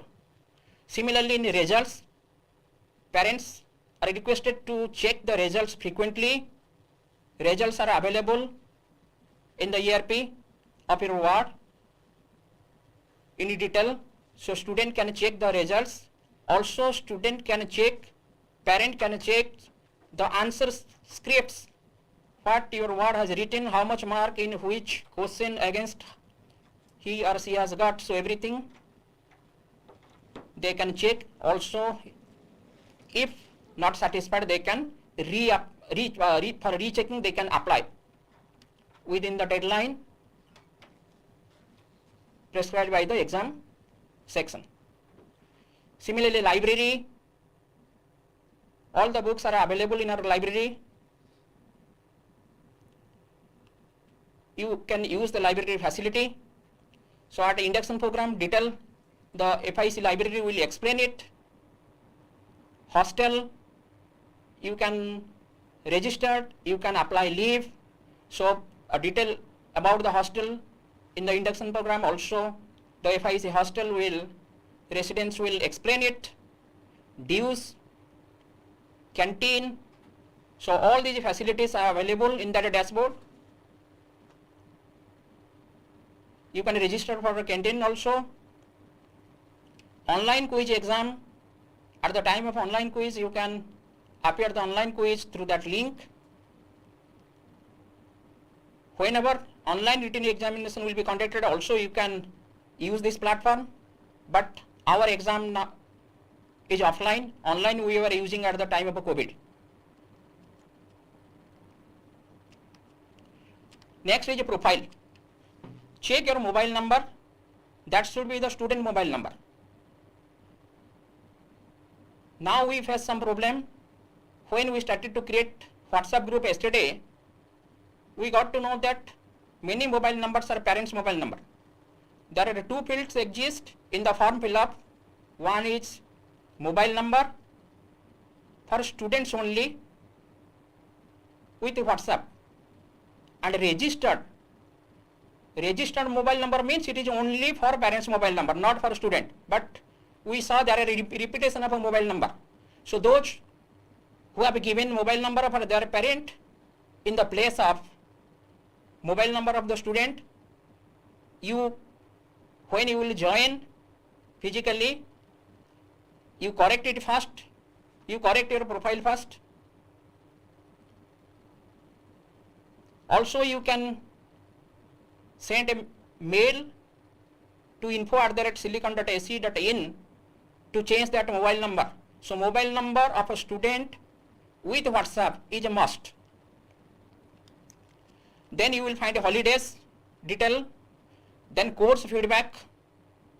At the end of a semester, students are allowed to give the course feedback, general feedback, then student satisfaction survey feedback. So all these facilities are available at the time of, in a due time you will get all these notices. So through ERP you have to provide it. Practice school you will get to know in 7th semester. So I am not talking about this practice school, but that dashboard is available in ERP. Okay, official mail ID. Your official mail ID, now it is displaying once you log in, that is your official email ID, and password is also available there. So you remember your official email ID and password. That is your principal mail ID to communicate with administration or with the institute for all the official purpose. Your personal mail ID shall be moved to your general mail ID for password reset only. So if you have forgotten your official mail ID password, then you can use your general mail ID to reset it. But official mail ID is must. So that official mail ID will be activated in the next week. But official mail ID and password is available in ERP. You can cross check that. Facility and important contact number you just remember. For any accounts related query, you can talk to Mr. Gopal Chandra Sahu. You just note it. For any update in student data or password of ERP, login, then you contact these two numbers provided here, or you can mail infocell@silicon.ac.in. For examining section, these contact numbers you can note it. Also the mail ID, examination section @silicon.ac.in. For hostel, you can contact Dr. Janmeja Senapati, who is the FIC of residence. For canteen or cafeteria, you can contact to Dr. Samleshwari Naik. For transportation, Dr. Somesh Samal, the mobile number is provided here. Somebody was asking what is the transportation, how to get a route. So you will get the information when you contact. Form submission or any ERP data entry or general query, you just call to InfoCell. InfoCell number is available. These two number you can note it, or it is available in Silicon website. So go through that. All the parents, please remember some important events of academic. Class begins 17th, you know, but induction program is 14th to 16th. Welcome function is 12th. Class begins 17th. Mid-term examination will be conducted 9th January to 14th January. So, as a parents, you can track your what's examination process through these important academic events. Result of a midterm examination is going to be published around 9th February. So you can ask to your child about the result at that time period, or you can visit the website at this time period to check the result of your work. Repeat midterm exam date also please note it. Result of repeat midterm examination is 25th February. Teaching ends 3rd March. End term examination is 11th March to 22 March. And the result expected date of a publication of final result is 18th April.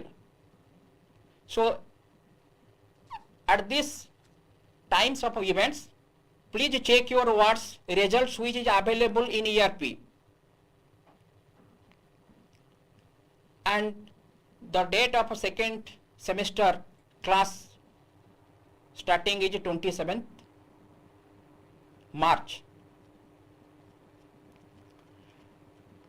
There will be no separate communication for student attendance or shortage of student attendance shortage or exam date declaration or exam result publication to the parents. You can get it in your ERP when you log in. So just you please remember the important dates. For year back students, only communication to be sent to the parents through the email ID. At the end of this academic session, means around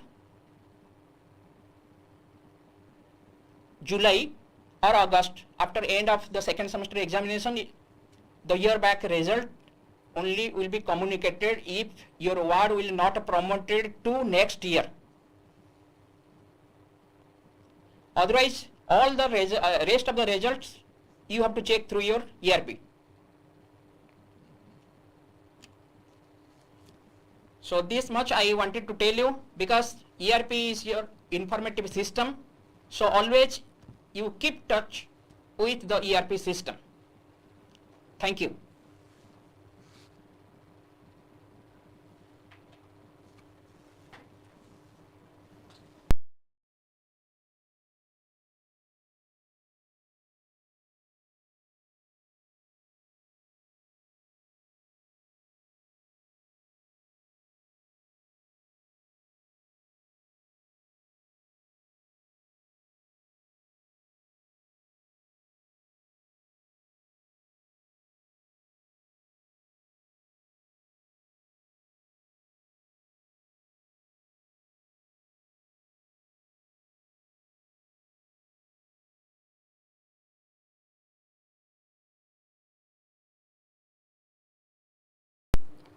Thank you, sir. And it's very important for all of us to be acquainted with the ERP system, because our institute relies on it, and all of us need to have a proper knowledge of all of it, because that is how it works. Now, it's time for Professor Sweta Mohanty. Professor Sweta Mohanty is an alumnus of Ravencha and Utkal University. She's an exceptional scholar with research interests on web journalism and has a specialization in travel narrative.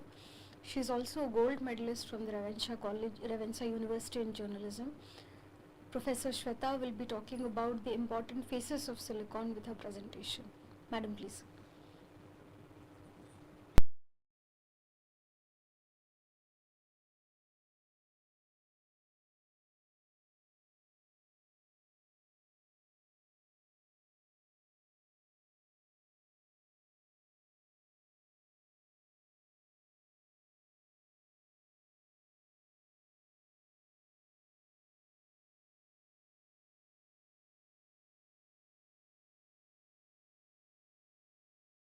College is a place where we meet as strangers but end up as a beautiful family.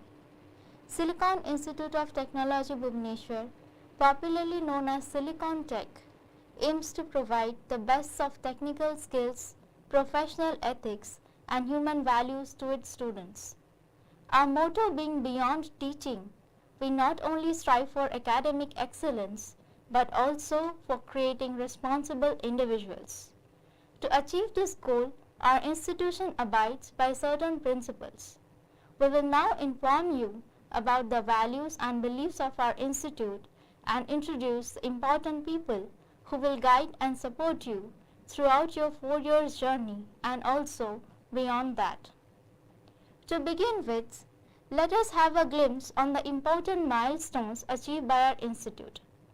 Silicon Institute of Technology Bhubaneswar or Silicon Tech was established in 2001.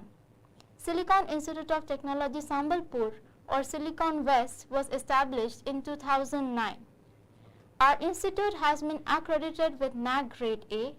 Our 3 UG programs, namely BTech in CSE, EEE and ECE, have been accredited by NBA. Recently, our institute's NIRF ranking increased by 2 points to become 161 in 2022. Also, the UGC has granted autonomy to our institute.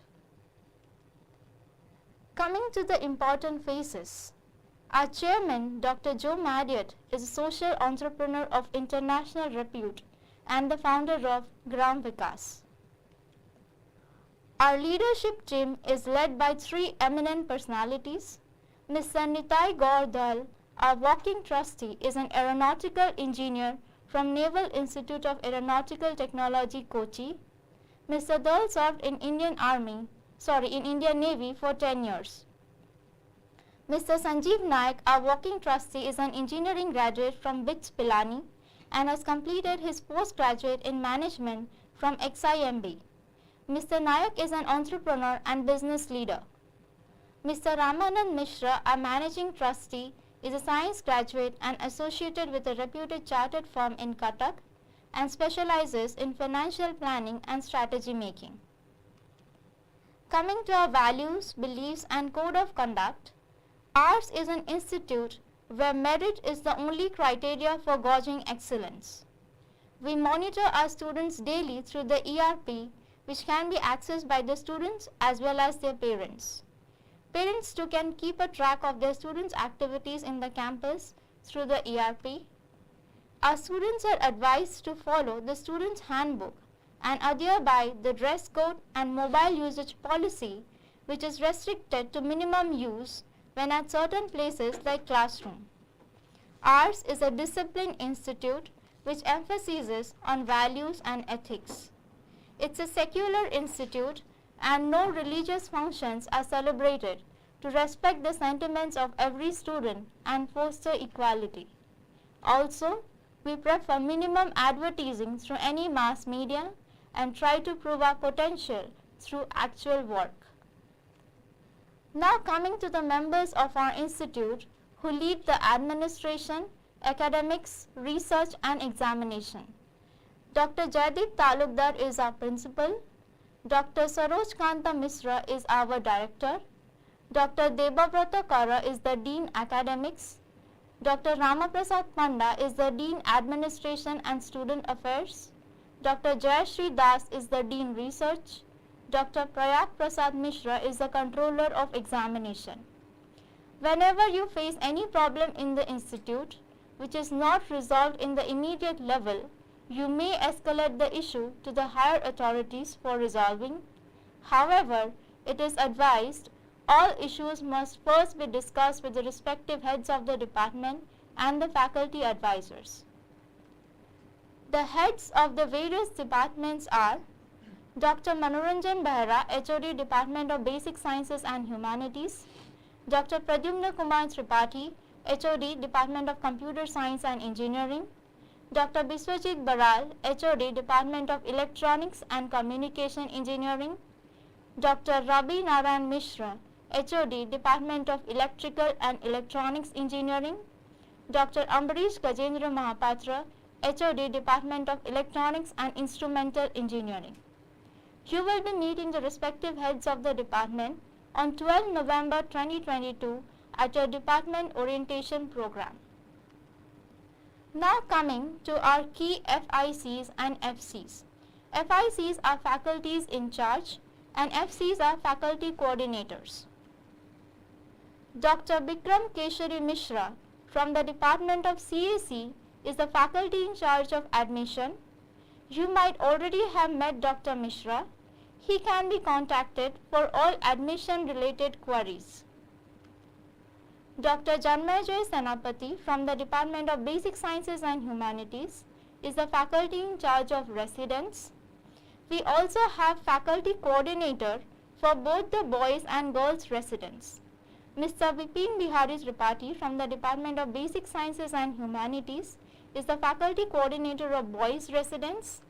And Dr. Dharitri Maharatha, also from Department of Basic Sciences and Humanities, is the faculty coordinator of Girls Residence. Any queries related to residence like availability of bed, availability of AC, non-AC rooms, etc. can be made from the faculty coordinators and faculty in charge of residence. Our entrepreneurship development cell primarily aims to train and motivate students to start businesses. It provides an enabling environment for entrepreneurial innovation, creates opportunities for self-employment through formal and non-formal programs, and trains students to have an entrepreneurial spirit and mindset in their future workplaces. Dr. Mahendra Prasad Agasti from the Department of Basic Sciences and Humanities is the faculty in charge of the ED cell or the Entrepreneurship Development Cell. If you are passionate about startups and innovations, then ED cell is the right place for you to train. The Industry Interface Cell at Silicon Tech coordinates, facilitates and organizes all activities related to summer internship, practice school, industrial training and placements. Dr. Sanjeet Kumar Swain from the Department of ECE is the faculty in charge of the II cell or the Industry Interface Cell. It is advised that students must visit the II cell regularly to stay updated regarding all placement and training activities. Mr. Chittaranjan Behra from the Department of Basic Sciences and Humanities is the faculty in charge of timetable, attendance and ERP. Any problem while accessing the ERP, any confusion in ERP data like roll number, SIC number or problem in finding specific information may be reported to him. ERP is accessible both by students and their parents.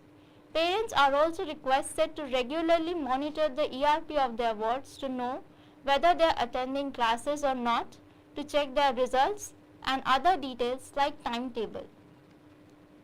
Dr. Subhakant Das from the Department of Basic Sciences and Humanities is the faculty in charge of Silicon Students Council. The Students Council organizes all student activities like the annual Tech Fest Noises and annual Cultural Fest Zygon. Also, the various clubs function under the Silicon Students Council. Any query related to competitions, clubs, etc. may be clarified from Dr. Das. Dr. Samaleshwari Prasad Nayak from the Department of CAC is the faculty in charge of canteen and cafeteria.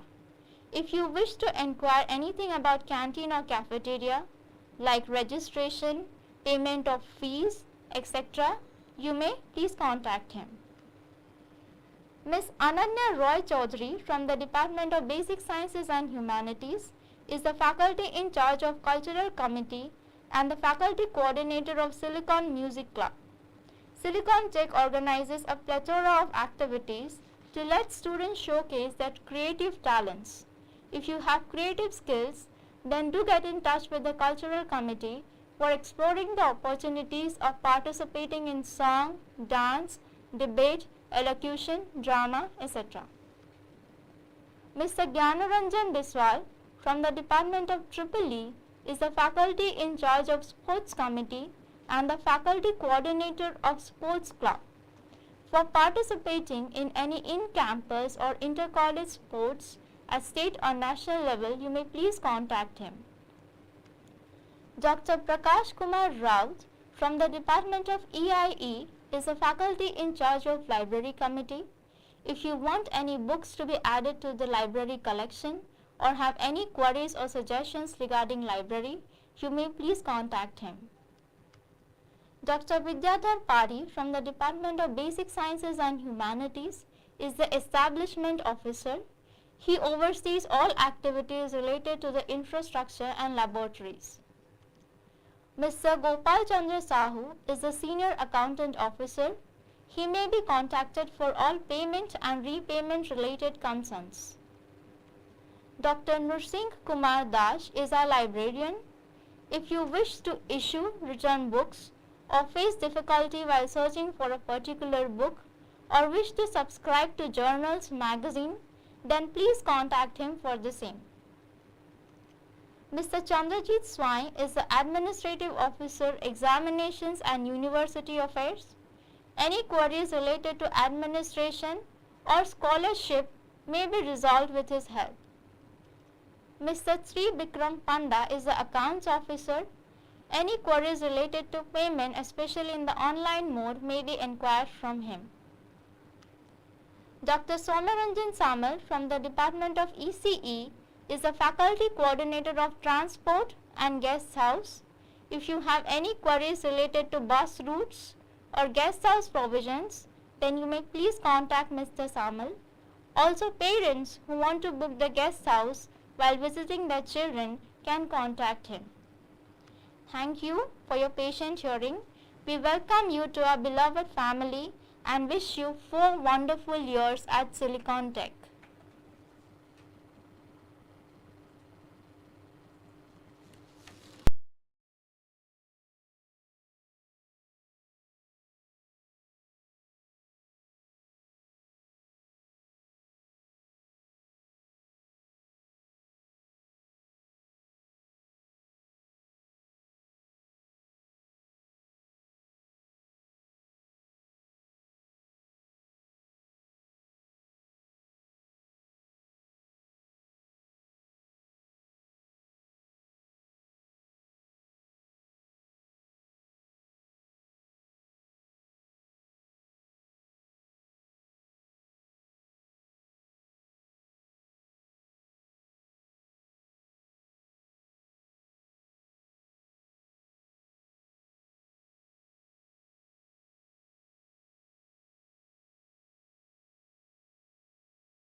Now that we have come to an end of this formal ceremony, we would like to keep this segment interactive.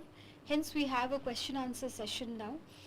We have received queries on different aspects of academics. So I would request our Director, Dean Academics and Dean Administration, sir, to kindly go through the questions and answer the parents if need be.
Yeah, we have received some questions already in the chat box.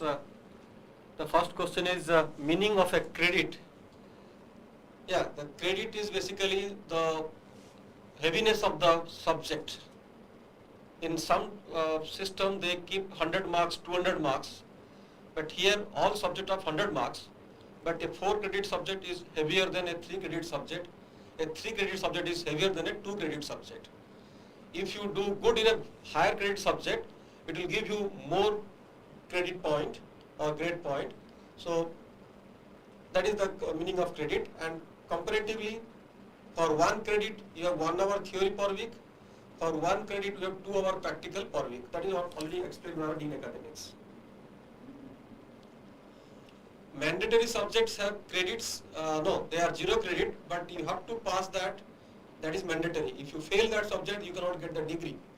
And for passing the mandatory subject, you must get 50% marks. The pass percentage is also higher in mandatory subjects. So mandatory courses you should take more seriously, even if there is no credit for it. Yeah, actually there is a question regarding mess fees and route chart of bus. So regarding the mess fee, basically this is a canteen where the charges are based on the actuals. Actuals means the same food facilities is used by students and staff members. So every month whatever the cost incurred to provide all the meals are calculated, and based on that the per meal cost is calculated. So the cost per meal may vary from 37 rupees to 42 rupees per meal. Average cost. Average cost. So based on that, final mess will be charged monthly. So there is no fixed charges like 40 rupees, 50 rupees, 60 rupees. But if some student is availing the food court in the canteen, then they have to go on the guest bill. So guest meal have a fixed price. But those who are registered for the canteen, registered means you have to avail the food facility throughout the month. So in that case, it will be a average meal charges. And there is another question regarding the route chart of bus. So during your induction program on 12th, that is department orientation program, on the same day all the students will be informed about the bus routes. That means which number bus is going in which way, so that according to their place of stay they can choose the route. There is a question on branch change. I have already explained that in my slides. A student is allowed to apply for branch change after the results of interim examination of second semester they are published. So you must have 8.5 CGPA or more, and there are limitations to how many students can leave an old branch, how many students can join the new branch, that is 10%. And I think there is quite a lot of time. You have 2 more semesters to go before you can actually apply for branch change. So we will talk about that more in the induction program. So there is a question on ERP is not opening. So this is a very common question. Remember the ERP user ID is your SIC number. So in the message, in the SIC number, you are having alphabets as well as numerics. So in the alphabets, it is given the capital letter. So what you do, whenever you are using in the user ID, please use the small case. That means all the alphabets, don't use the capital letter, rather you go for small letter. Then the password is PASSWORD, all small letter. So once you open it, then it will be prompting you to change your password. So mostly the problem with the login is people are using the capital letter, so they should avoid that. They should go for the smaller case. Next question. Yeah. Somebody has written, I have done the online reporting on 4th November, but I have not added to WhatsApp group. Yeah. See what is happening, WhatsApp group is formed by the respective faculty advisors. Now because of a short span of time, when they wanted to add, many students have given different number during the reporting time. So many numbers are not having WhatsApp numbers, for which they were not able to add them.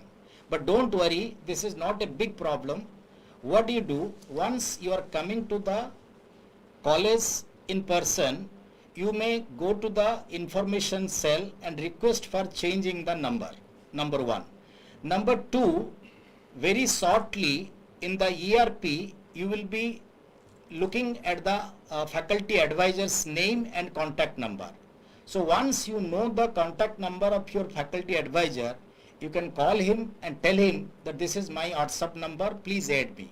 So immediately the faculty advisor will add you. So those who are not yet added, please don't worry, because such questions I am receiving in my WhatsApp message. So there is no problem. Still, if you are not able to get added in the WhatsApp group, once you reach the campus, we will do that. There is a question about registration fee of subjects. Another question was there for the 10,000 rupees you have deposited in the OJE counseling. So both are related. The 10,000 rupees you have deposited in the OJE counseling, out of that 5,000 will go to BPUT and 5,000 will come to the institute. So that 5,000 will be adjusted with the institute fee. Now the 5,000 rupees which will go to BPUT, inside that your registration fee of the first semester is included. That is 1,500 rupees. So in first semester you don't have to pay any separate registration fee. But from second semester onwards, you have to pay 1,500 per semester for your registration fee.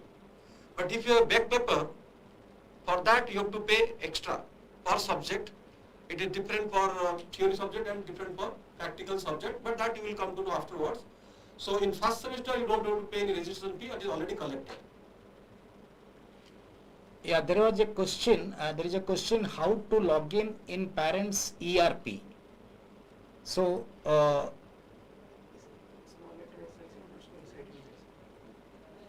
underscore SIT BBS, right.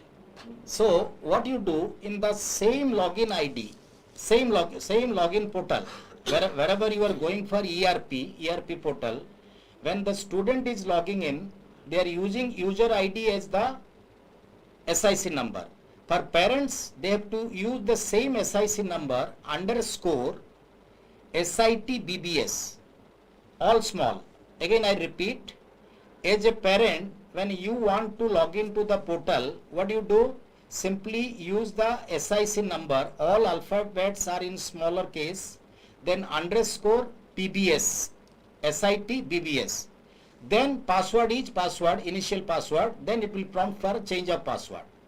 So the difference of user ID between the student and the parent, for student only SIC number with lowercase, and for parents SIC number with lowercase alphabets underscore SIT BBS, all small, and the password is password. Procedure to pay fee, yeah, you can pay fee online or you can pay fee by bank draft. We don't transact with cash transaction is not there, and also we don't encourage the payment through checks. So either you can pay online or you can pay through a bank draft. Yeah, here I will just clarify. See, for example, you are paying the fees online from home as a parent. So the payment can be made from the debit card. So what is happening many times, if you are due of 1 lakh rupee and the debit card will not allow you to pay 1 lakh, because many debit cards are having a limit of 25,000 to 50,000. So in that case, what you can do, you can do a part payment. Like for example 1 lakh, then in the payment portal you can edit the payment amount. So 1 lakh you can reduce to 40,000 or 50,000, whatever your limit, and you pay one day. Next day again 40,000 you can pay. So likewise within next 2-3 days also you can complete your dues. One more thing, by mistake if you are giving a excess payment also, don't worry, because that is a portal where you have a bank account like transactions. All the excess money will be reflecting as a excess amount. That means in the future dues also it can be adjusted. In case any parent wants to take back that money also, he can apply and get back that excess money. Next question, transport route is already addressed, I think. Yeah. What is the username and password for ERP? For students, the ERP, the URL is https://erp.silicon.ac.in, and the username is your SIC number in lowercase and password is password. The moment you log in, it will ask you to change the password. You change your password and remember that password. Many students face problem because they type something in the new password and then forget that. So please note down your new password, and after that you will use your SIC number in lowercase and password in whatever case you have given to log into the ERP. And then there is a question on any scholarships or sponsorship available during the 4-year course. I will request our director to answer that question. Yeah, there are many government scholarship, Medhabati scholarship, and even other organizations, they also provide scholarship. We get information and we immediately pass it to students, and we provide all documents, attestation for all those applications, and many of our students getting scholarship from those sectors. From the institute side, we do not have any sponsorship available now, but we are planning for that. Maybe on merit scholarship we can provide. Is laptop needed in first semester? This is a question that has been asked by many students. Laptop is actually not necessary in the first semester, but if you already have a laptop and you want to carry it, then it is good, because you will have programming labs in the first semester, and you will also need to check ERP for notifications and documents shared by faculties and other things. So if you have a laptop, then it is good, but if you say whether it is essentially required, I will say no. But in lab you will have limited duration of 2 hours to complete all the programs, and in case you have not completed, then there is also a internet lab in the library where you can sit down and access your account on our server and then do the programming there. But if you have a laptop, then you can also do a lot of other things, practicing the programs at home or hostel. So if you have a laptop, it is good. If you don't have one, then don't worry. It will not be essentially required in the first semester. There is a question, is laundry facility available in campus? Then the answer is yes. We have a in-house laundry facility, so student can avail that facility, and it is available round the clock.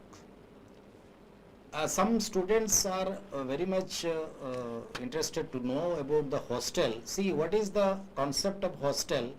You already applied hostel, and the hostel officials are rigorously working on it to allow the accommodation to each and every student who have applied for. In fact, a list will be published by tomorrow that the students allotted with hostels. So there are 3 hostels, 2 boys hostel, 1 girls hostel. So in which hostel which student is allotted, all this notification will be available by tomorrow in the website. So you can refer that, and if it is not showing in the ERP, don't worry, they will add, the hostel people, once they allot it, they will add in your ERP, so that accordingly the fees can be generated.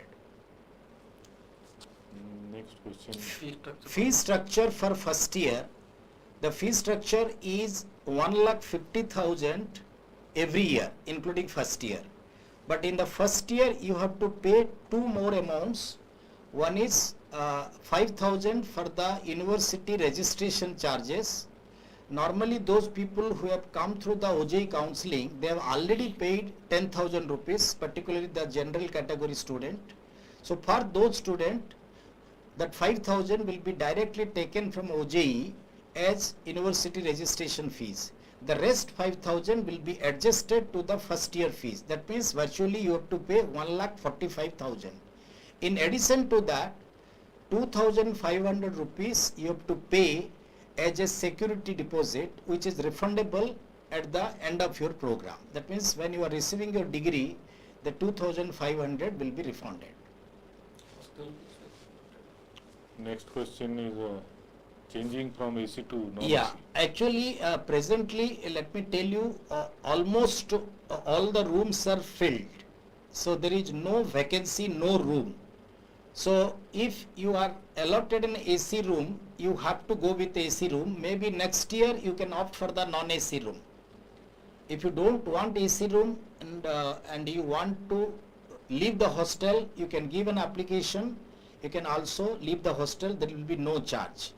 But presently, under the present circumstance, all the hostel rooms are full. Particularly for boys hostel. Boys hostel. Boys hostel, all rooms are filled up. Right. So whatever room you got, please continue with that. Next year, of course, you can opt for a change in the type of room. But suppose there is another student Yeah. who is in non-AC and wants to change to AC, and if they So mutually they exchange, we can accommodate that. Yeah. If there is some student who is having non-AC wants to come to AC, they can go to the hostel office. They both can give a request joint application. In that case, it can be considered. Actually, in the ERP portal, some students have given wrong numbers for which their personal number is not reflecting. Don't worry, all these things taken care by the information desk. So when you come to the campus, at a suitable time, you can visit the information cell and request the person, he will change it, no problem. the next question There is is a question about can we pay our bills in cash at the cafeteria? No, you have to go with your identity card. So that identity card will always, it is a card which can encash, like they will swipe the card and whatever bill that will be coming to your ERP as a bill and you can pay it at any time in that month. there is a question saying please clear about credits and registration for subjects. Actually, I have already explained that during my presentation. Every subject has a credit and it depends how many classes you have per week. Registration is open during the beginning 10 days of a semester, and we will talk more about that during the induction program. I hope if you have heard the presentation with care, then you must have already understood the credits. But anyway, I will cover it once again during the induction program. Yeah, just there is a question regarding academics loans, how to avail it. Remember, actually academics loans are normally availed from banks, whether it is a nationalized bank or private bank, and sometimes some private companies also are offering academic loans. So what you can do, if you want to avail the loan from the bank, then you have to talk to the bank people, and whatever the documents they need for the loan purpose, all the documents can be availed from the information desk. So once your reporting is over, you can show your SIC number and get the required documents for availing the loans. That is the first part. But whether the loan will be given by the bank or not, depending upon your eligibility and the bank's requirement. The second part, there is another agency which is having a tie-up. They are also offering the loans. All the informations are available in the website. So those companies are paying the full fees of a student provided you are agreed to pay the EMI. That means every month after the disbursement of the loan, you have to pay both interest and the principal in equal installments over 12 months. So that facility is also available. To know the details, please go to our website homepage.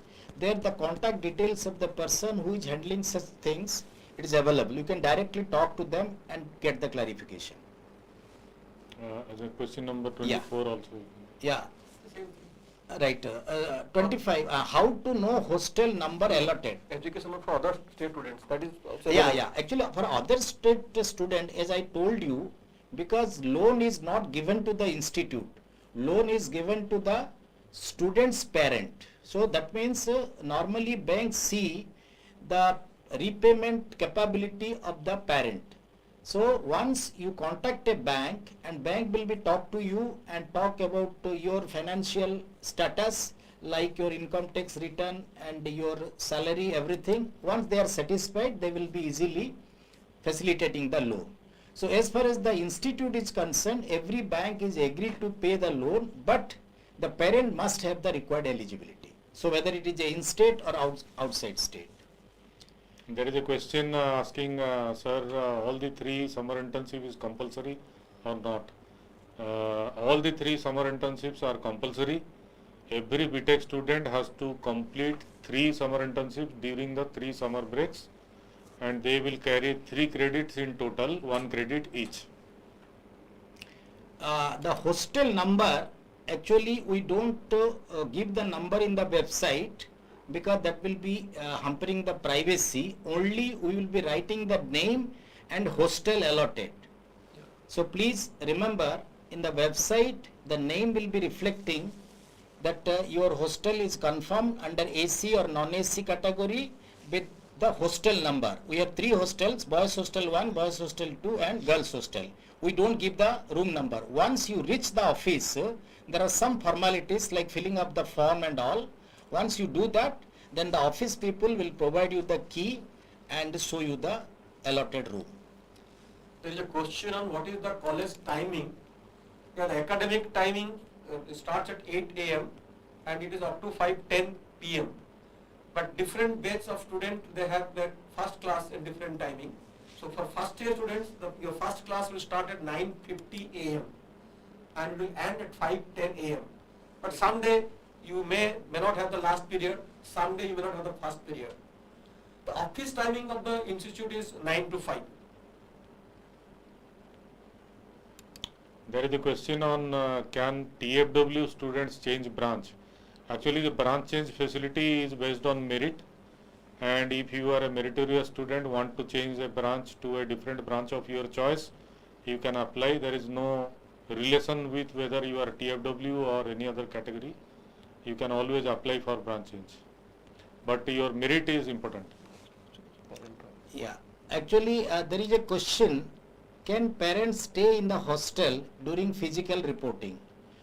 Actually inside the hostel premises, in the daytime you can just go and see the room, but you are not allowed to stay there in the night.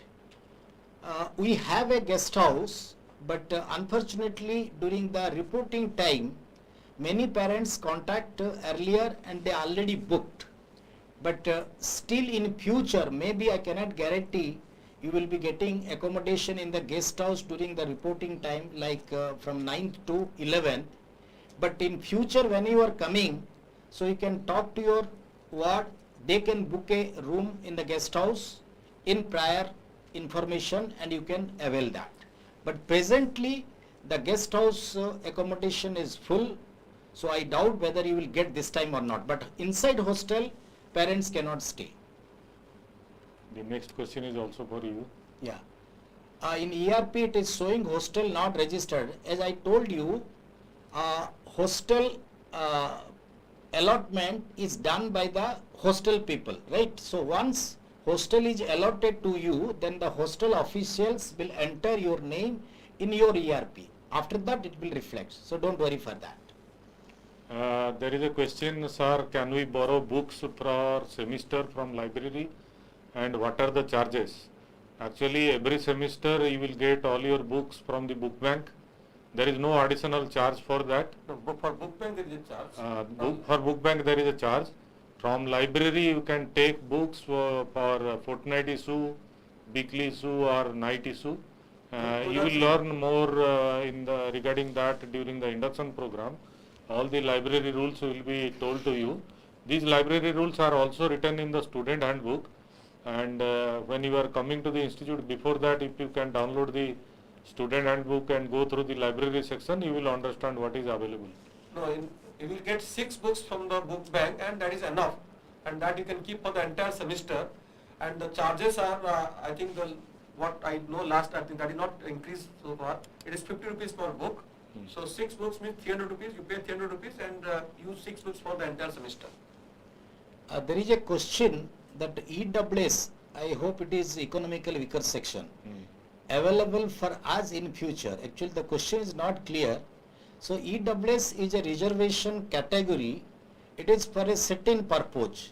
So those who got admitted under EWS category means they got the seat, now they are equal with other students. But in future, whatever the facility, jobs, it depends upon the government, where if they are along a reservation for EWS, then you will get it, of course. But as far as the institute is concerned, there is no difference between EWS students and non-EWS student.